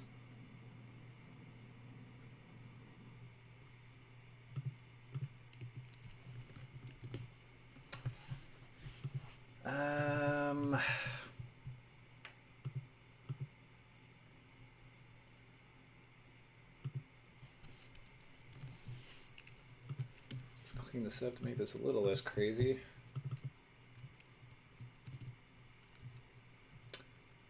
The body is an empty string, the headers. But then if we go here, we see that we got the demo file path name back. So what's the deal?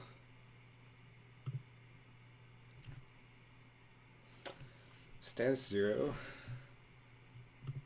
I have copy. Maybe I need a do here. So we're doing like asynchronous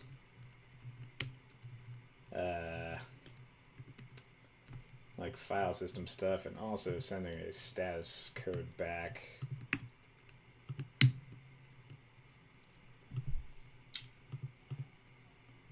So, relocated items. If we do that, still get the thing back. I think this is going off before the quest is done.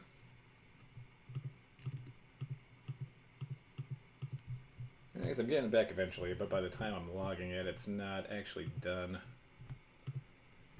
So back to the docs, async response handling.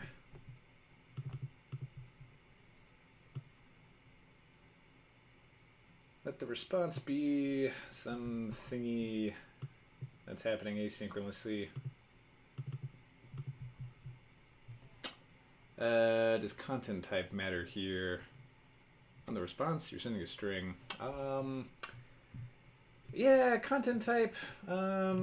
Sending it in the body might not be the way to go, but really all I need is the path on the server to the file itself. So once I've got that, I can say like, what's the name of this thing? journeyshare.com/image/demo file path, and then like the image tag is going to have like a source string that sends them to like the place on the server where this file now exists. So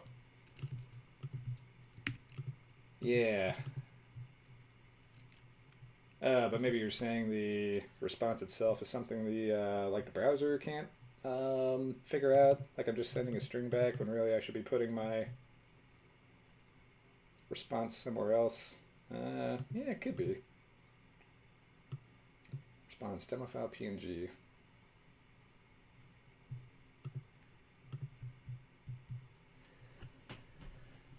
Return to core async channel. Yeah, not sure the browser's picking it up. Yeah, it could be. So maybe headers. Oh, hello.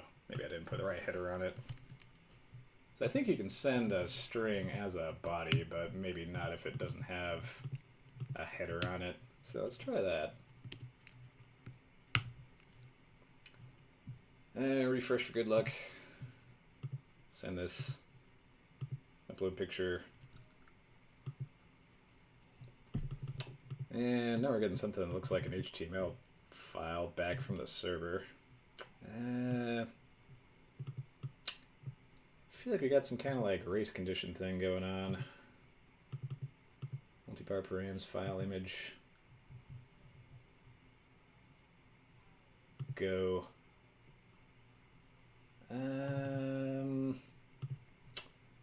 Not knowing much about core async, maybe what I need to do is like wait for that variable to like be something before I print that, if that makes any sense.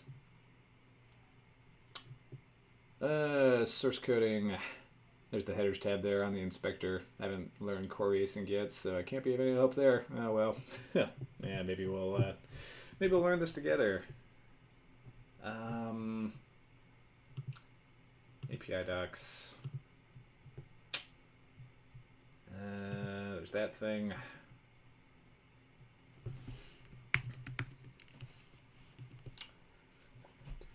Takes value from ports. Must be called inside a go block. Will return nil if closed. Will park if nothing is available.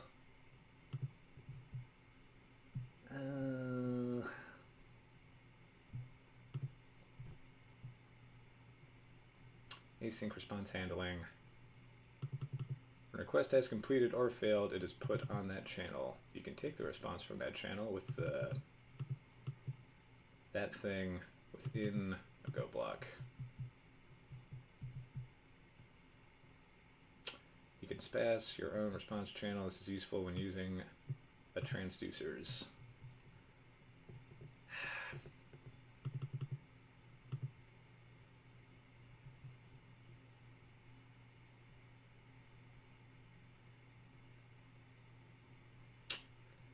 OAuth, custom headers, JSON P.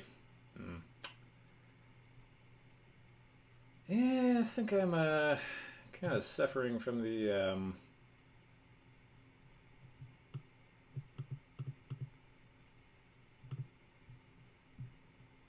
improve readme to describe core functionality.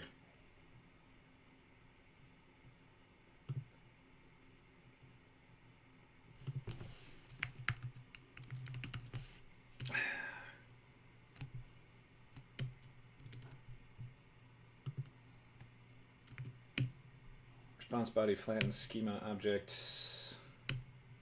Response type not working. Show all response headers. Next page.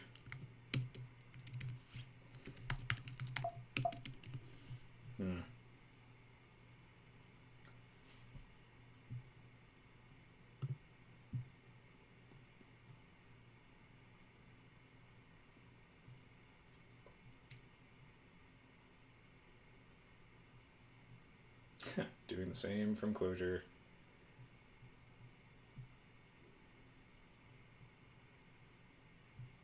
Is open.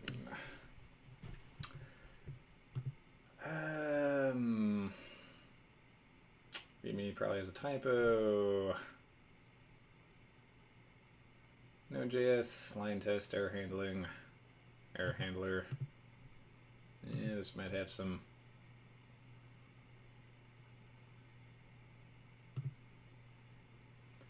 Custom authentication, support middlewares, more usable internal API. Man,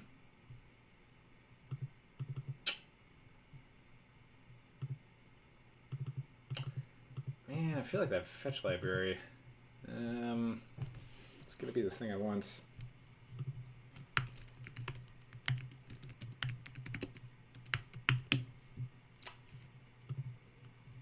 Even though the docs are like super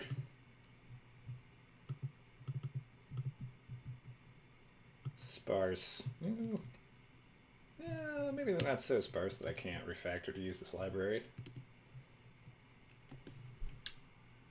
On that link, he has an async example. Oh, perfect. Just open the link, man. Okay, there we go.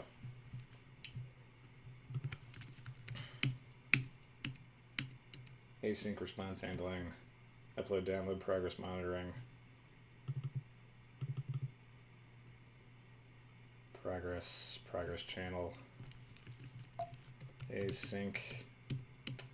Yeah, I think I'm trying to use this async example, but I'm not getting the right thing in the response. Oop. More chats. There's one higher up. This one.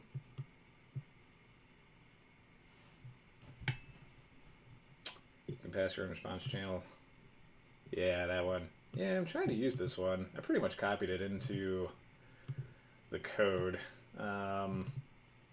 But I don't really get why the response is saying what it says, because like we're getting status 0, success false, no body, no headers. So I think I've got some kind of race condition going on where this like print statement is going off before this async request is like actually resolved and giving me a response back. So just for a lark, let's see if I can do this with that Lambda Island library. Because this is a little more rooted in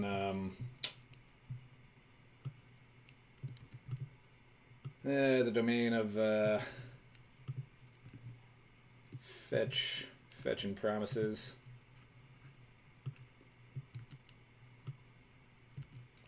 Fetch post string, local URL, multi-part params. Hey, what's up, Luzier? Nice to see you again, man. Welcome back. I'm going to go to my own documentation example.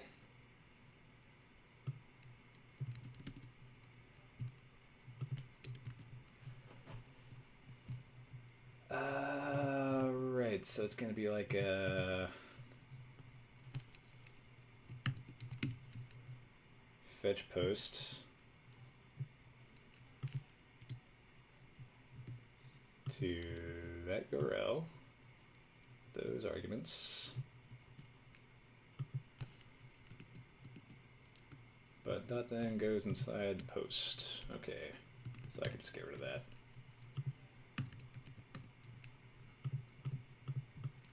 Yeah, this is okay, but not nil.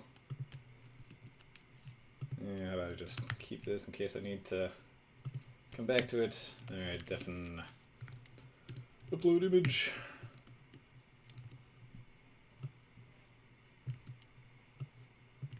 The image is not nil. Do this thing.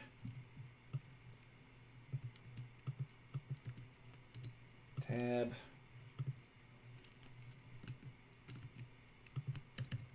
This comment didn't work. All right. I think that's what we need. Of course, it's not set up. You wouldn't be able to get the response data. Not sure if that's the situation. Yeah, I think I've got core set up like fine because I'm like getting the I'm getting the bad status on my request. Oop, without hiccup form. What am I doing? Ah, right. I think it's like set up enough where like what I've got will actually work. It's this thing I'm trying to figure out. Intermediate value dot then is not a function.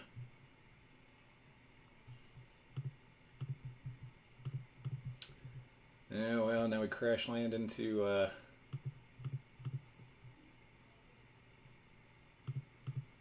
the problems that this library gives us.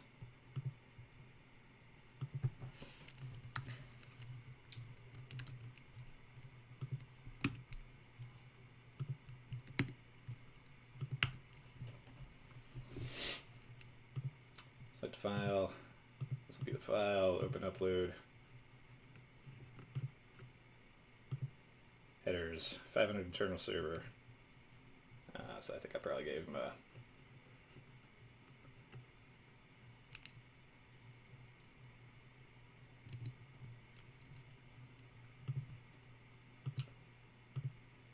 file image.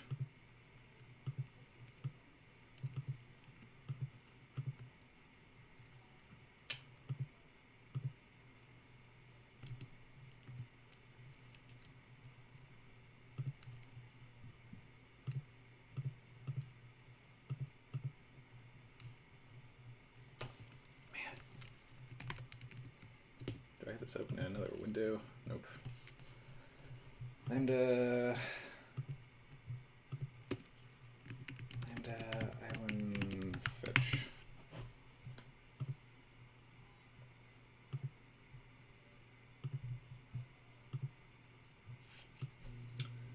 Alright, there's my example. I know this works. Fetch posts.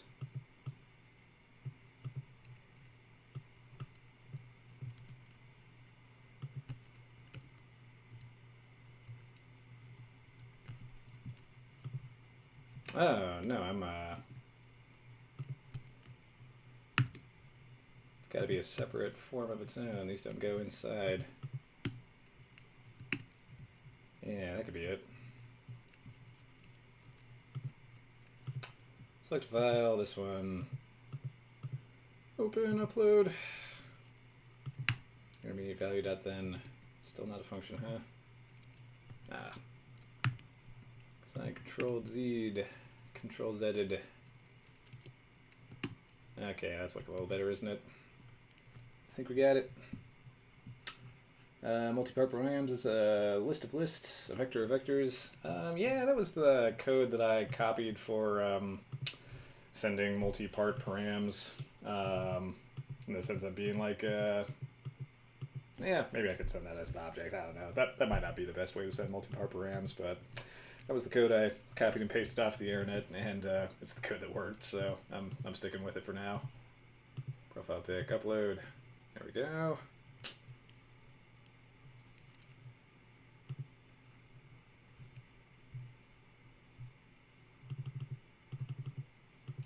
Error post. No pointer exception.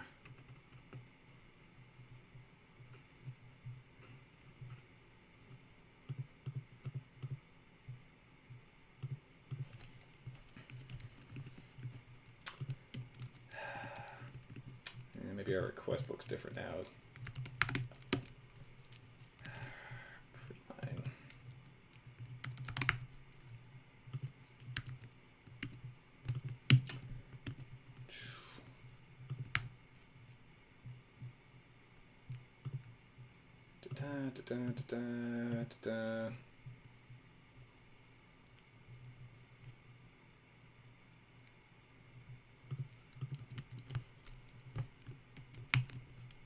What's wrong, little server?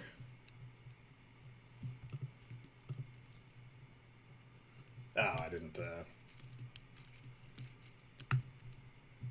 get rid of this, did I?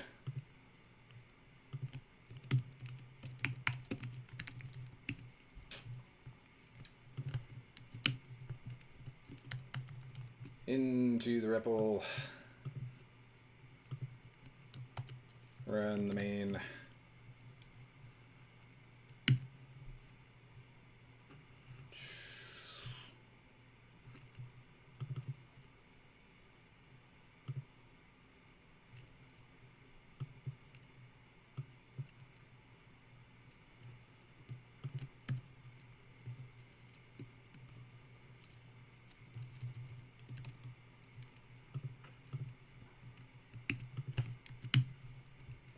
There we go.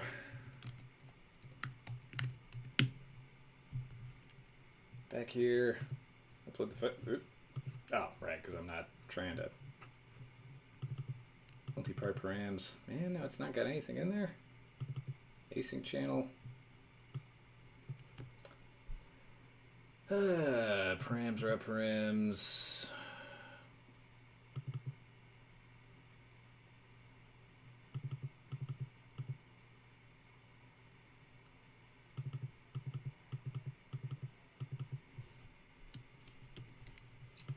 Man, really? Upload the thing. Send the picture. Oh. No more multi-part params? Oh. It's not a map, it's a vector in the upload handler. Okay, never mind. Yeah. Yeah, it's definitely worked before. And I just can't understand all this async stuff, so I'm trying to go back to this library that has more of like a fetch and a dot then and a dot catch, but now it's not letting me send multi-part params. It says transfer 252 bytes on the post request. Are you sure you picked the file for upload from your disk? Yeah, that's a good point actually. File, image.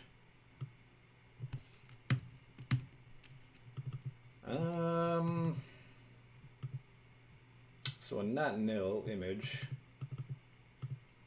Fetch post. I don't think this function would run if the image was nil.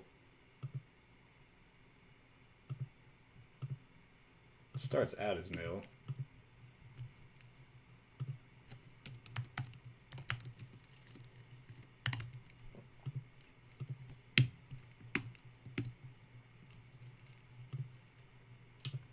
Don't know what this is going to print, but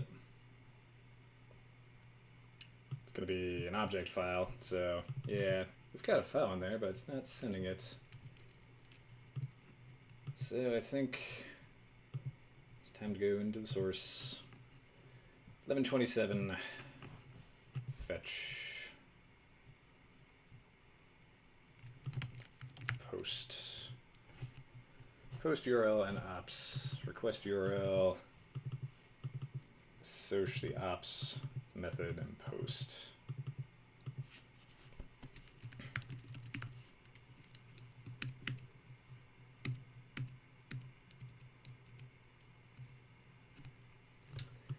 URL and keys, method accept content type, query params, body. So there's no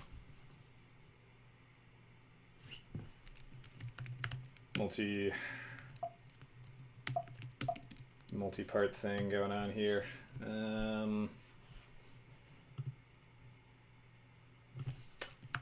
Fetch library, closure script. So there's a fetch library, which is giving me my HTTP data fetching. This has a few more stars.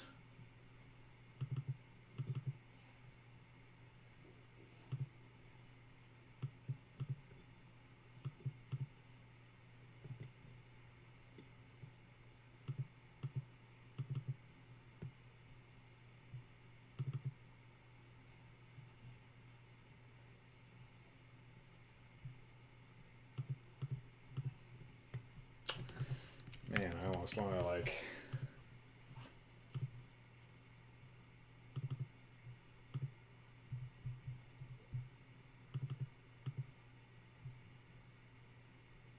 copy the code out of here.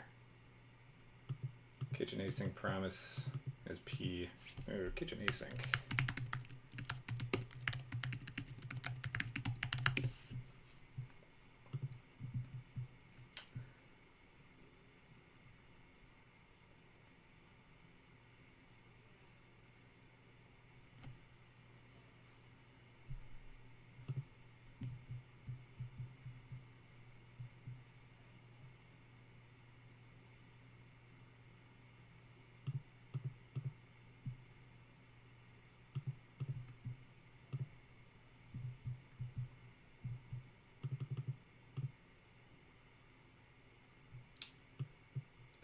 do.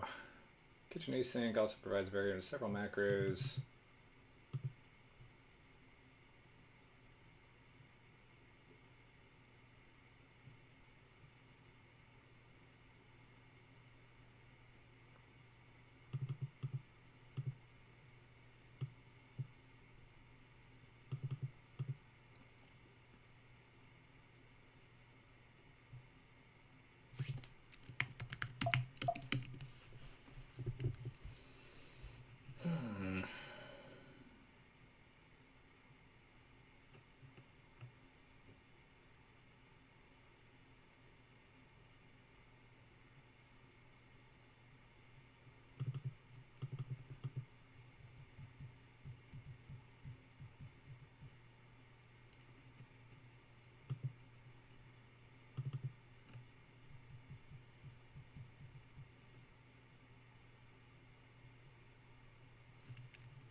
Alright.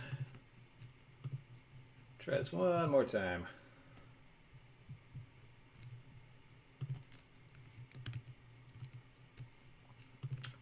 So, upload image. Get rid of this. add this kitchen async library. Yep.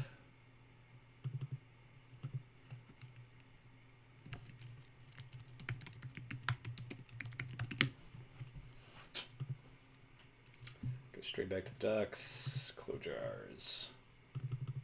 All right. Back to deps.eden. Here we go. Stop. Start. Run the dev build. All right.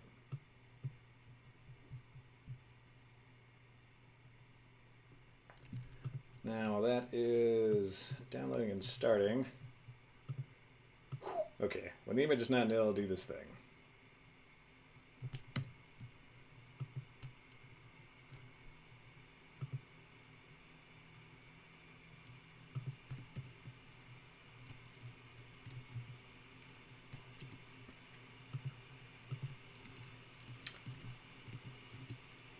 We had some promise code.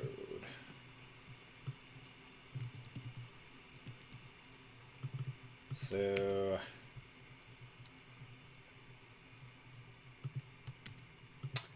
add image. Some promise function is going to be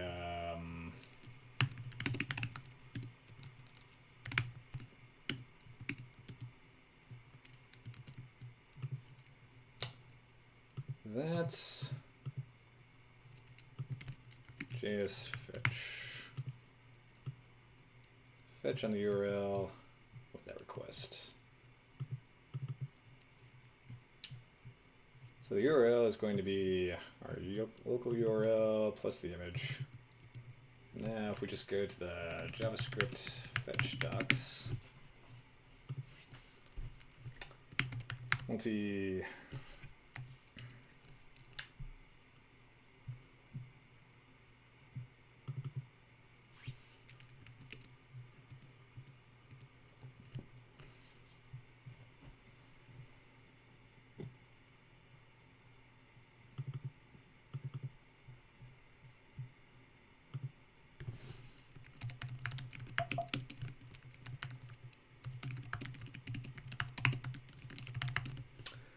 multi-part params.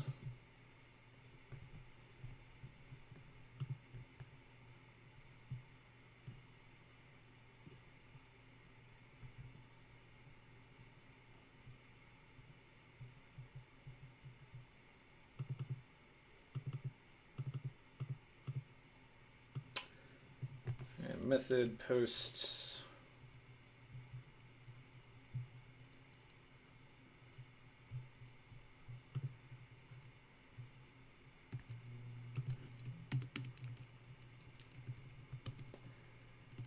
Method is going to be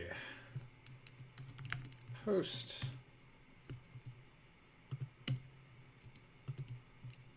The body is going to be the image.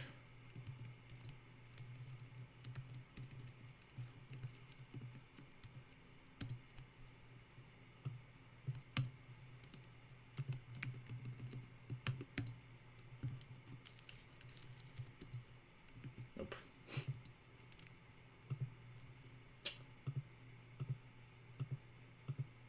This URL, oh, got one extra colon. There we go. So now we're not sending this as a part of like multi-part params, but I think that's okay.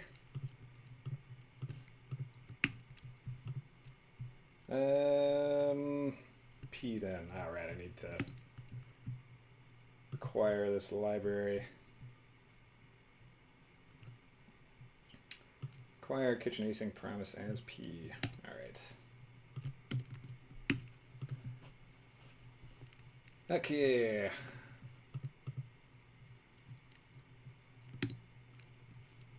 So now if I go back here, upload the file, open, oh, get back.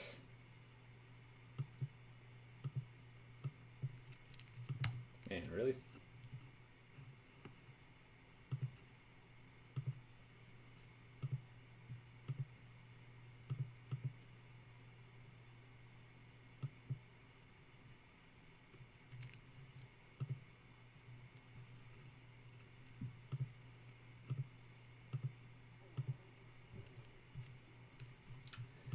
And now nothing happens.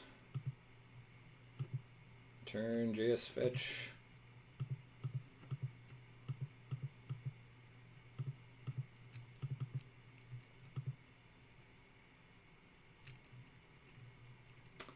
Yeah, maybe.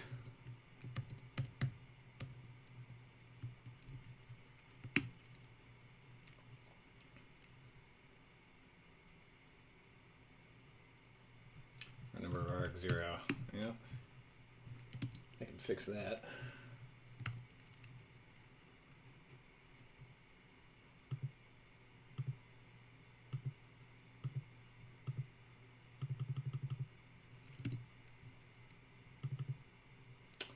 Button on click, upload image.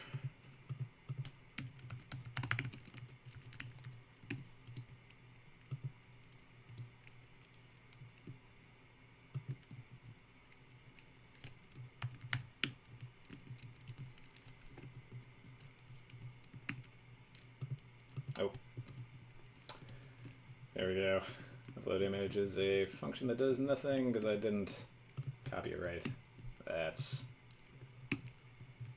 definitely part of my problem. Alright, select a file, profile pic, open, upload the picture. Okay, now I'm sending it.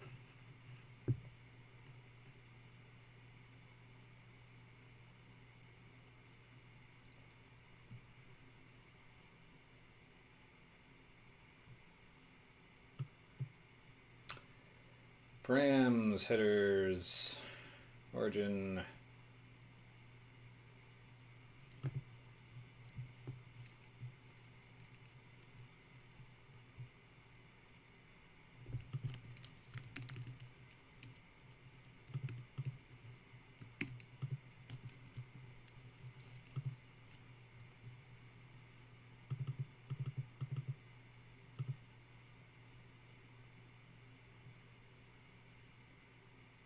Man, no body, nil body, multi-part params.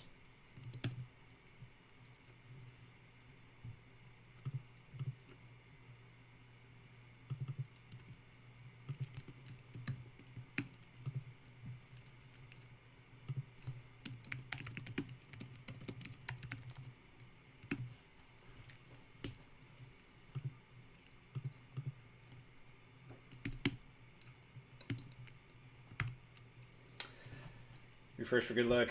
Alright, 20 minutes. I think I can do this. 200 get? Why am I getting?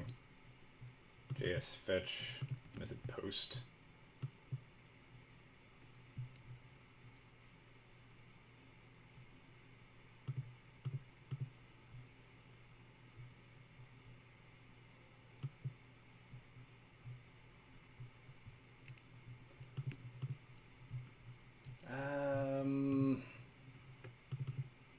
Method post params hello.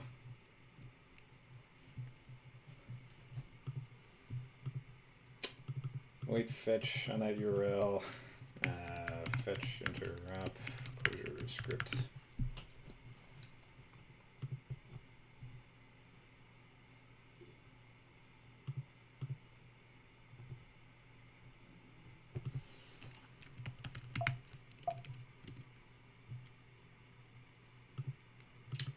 JS fetch.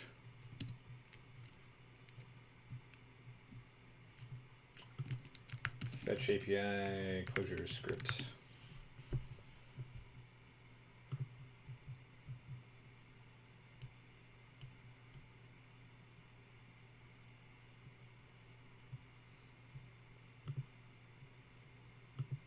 Support for core is iRoll.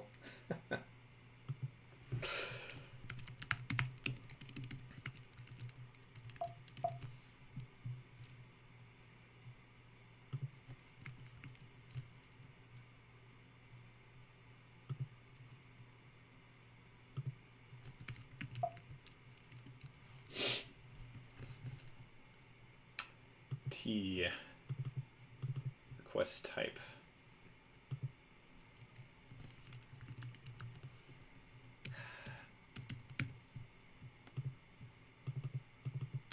Yeah, URL. Maybe I'm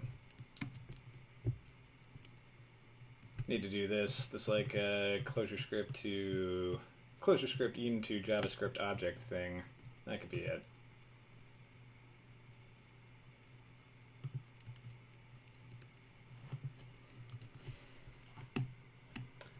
Maybe I'm trying to like supply an Eden value to fetch itself, and it doesn't know what to do with that.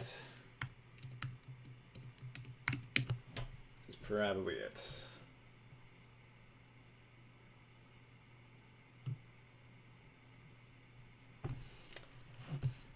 Recursive returns any ClojureScript data structures into the corresponding POJO arrays and JS objects. Yep. That's pretty much what I want. I wonder if I could like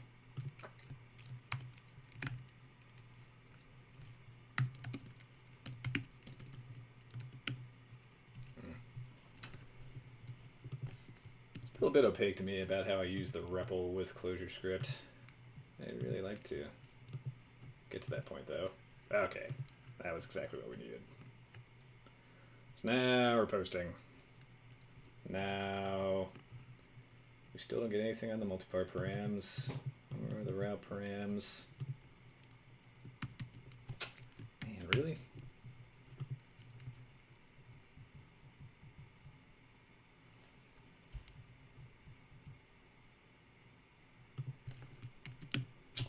Load the file.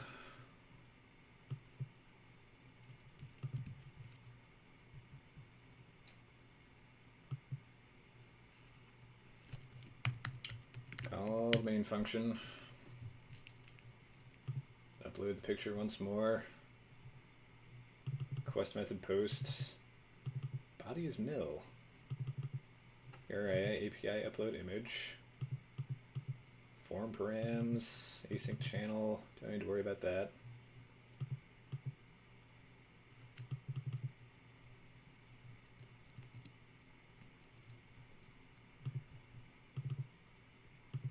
Method post, params, multipart params.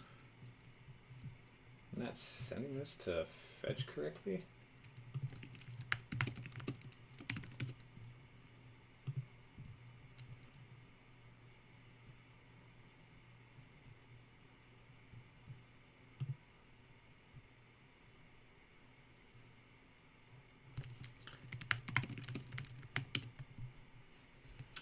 Using fetch. Alright, DigitalOcean has some good guides.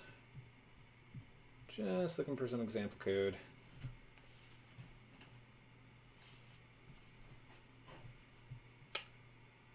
Fetch the URL.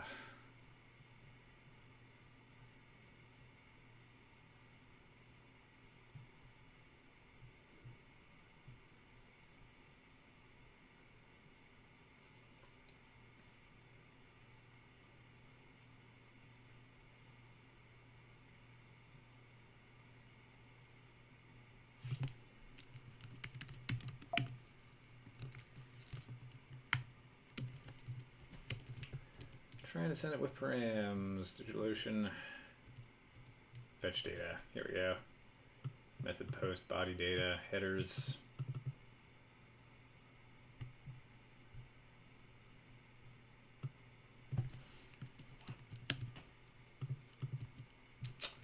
Method params. Yeah, maybe I'll try to send it in the body.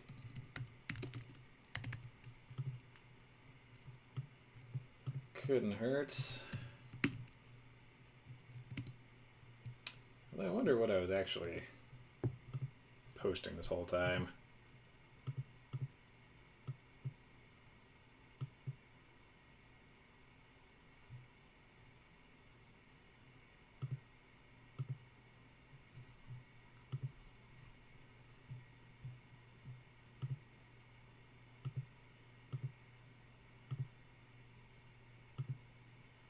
Yeah, pre-flight, that's okay.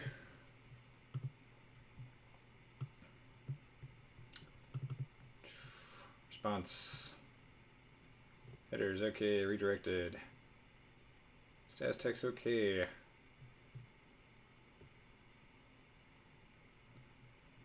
So am I getting the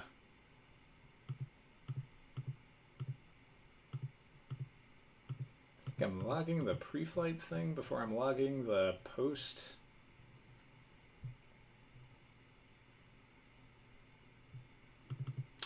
Yeah, that's cool.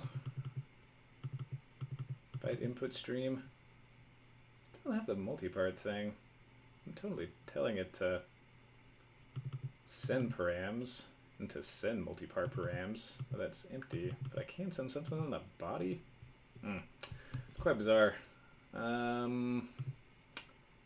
P.then, P.catch.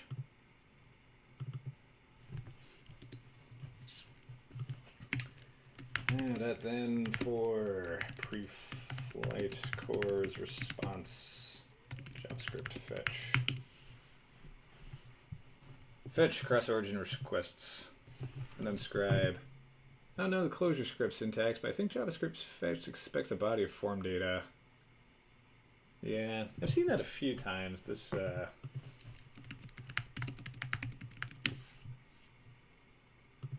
using fetch.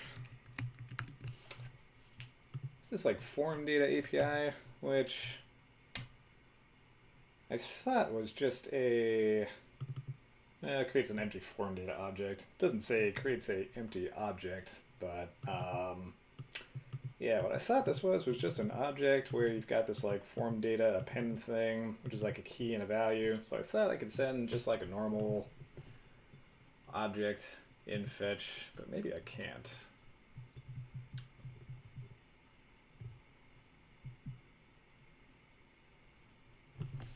Now I've got this.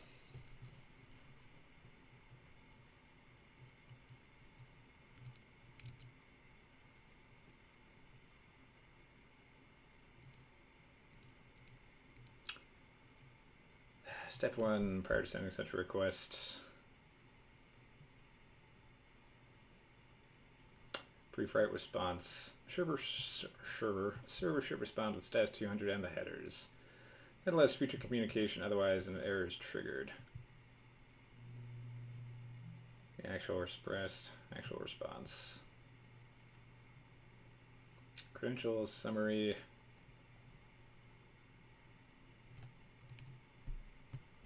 Ring is expecting multi-part form data. Oh, really? Okay. So I do need to use this thing. Use form data ring. Getting posted data in a closure ring HTTP kit application.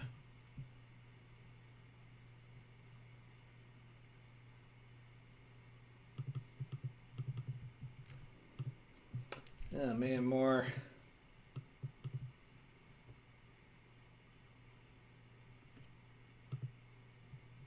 libraries. An older library, more stars. Could be the thing we want. And do I ditch my home ruled thing, or do I go for this? Man, this is like exactly what we wanted from before. Where'd it go? Looks like I already deleted it. Oh no, this HTTP kid thing, but we were not getting the right response back.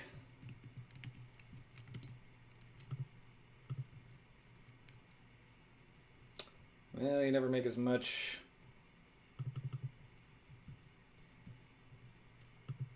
progress as you want. CLJS Ajax. Yeah, looks like an older library. Probably better supported. I'll give you a star so we can come back if we need it.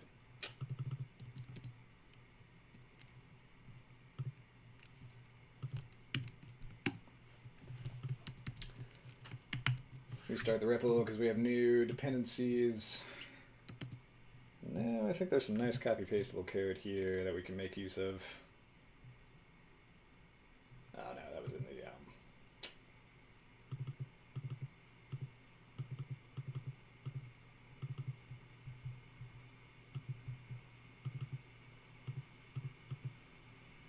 yeah, that's it.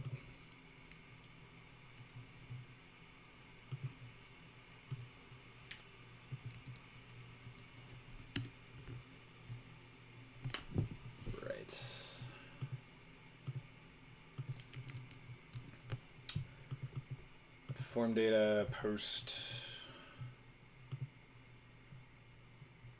get post puts,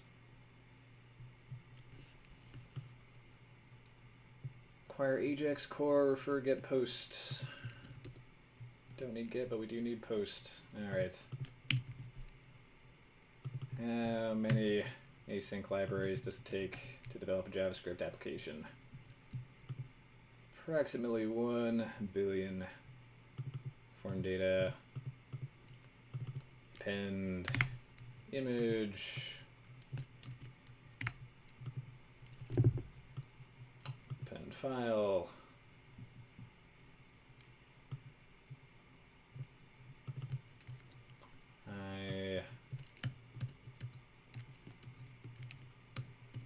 hello.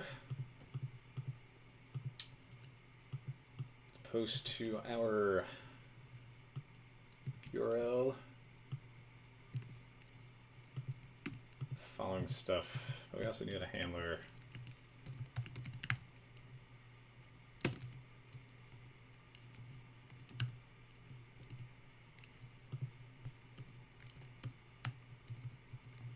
What does the handler take?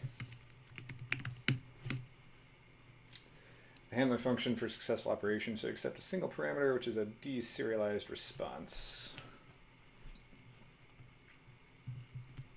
If you do not provide a handler, the confidence of the default handler add-on will be called instead. That sounds a bit easier for the time being. Okay. Def and upload image, hopefully for the last time. Okay. Let the form data do this stuff. Post to that URL. The following body. Response format. Where does that come from? Yeah, we'll see if it works with that. Anything else on my part? I think it's good, right? Response format. Specifies they like to receive a certain yada yada yada. Don't need that. Alright, compiled. Localhost 9500. Man, you guys are champs for sticking through this process, I tell you what. Thanks for being there, man. It makes a difference. Image.append is not a function.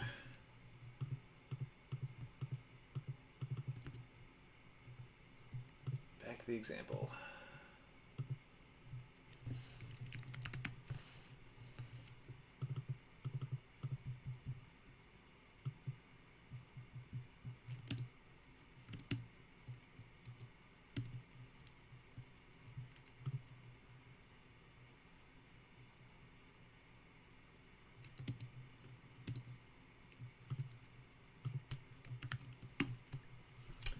Found this through your comment on Hacker News. Good luck, Gibby, following your journey through the startups. Ah, thanks, man. Were you the one who posted that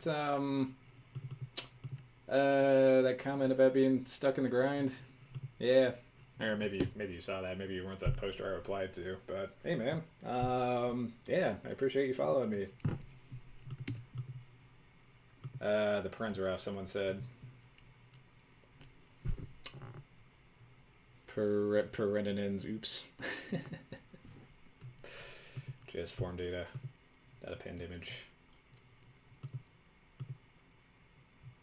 Timeout 100. What are my paren problems?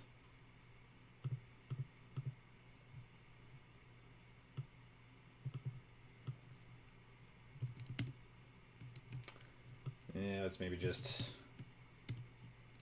compare and contrast here. All right. Let form data do to JS form data. Yep. Need one of those. Append ID. Do to. Yep. Okay, I think that was it.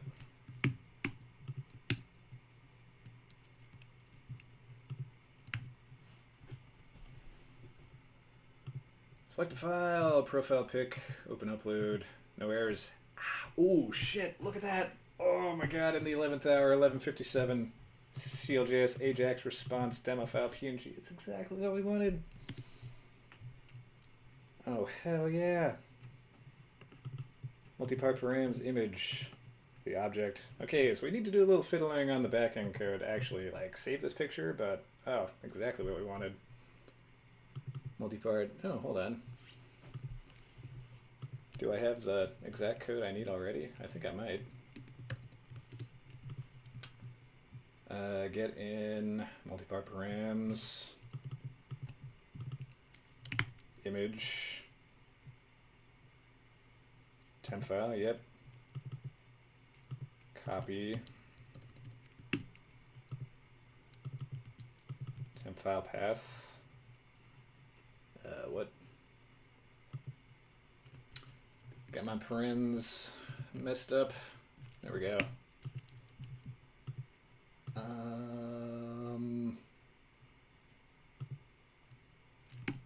Yes. Get in there. All right, we know it worked. If we upload a different image. Okay, hold on. Let's be scientific about this. What do we have in here right now? We got demo file, which was my little startup in a month profile picture, but if we upload a different one, we'll know that we did it. We did it. Ugh. Okay, so we're exactly back where we started, but now what we can do is we can upload a file and go through the whole crazy like Ajax sequence where we upload the file and we respond back with a ring status object with a body, which right now is just a hard-coded string demo file PNG, but eventually this is going to become like localhost 3000/file you uploaded a PNG.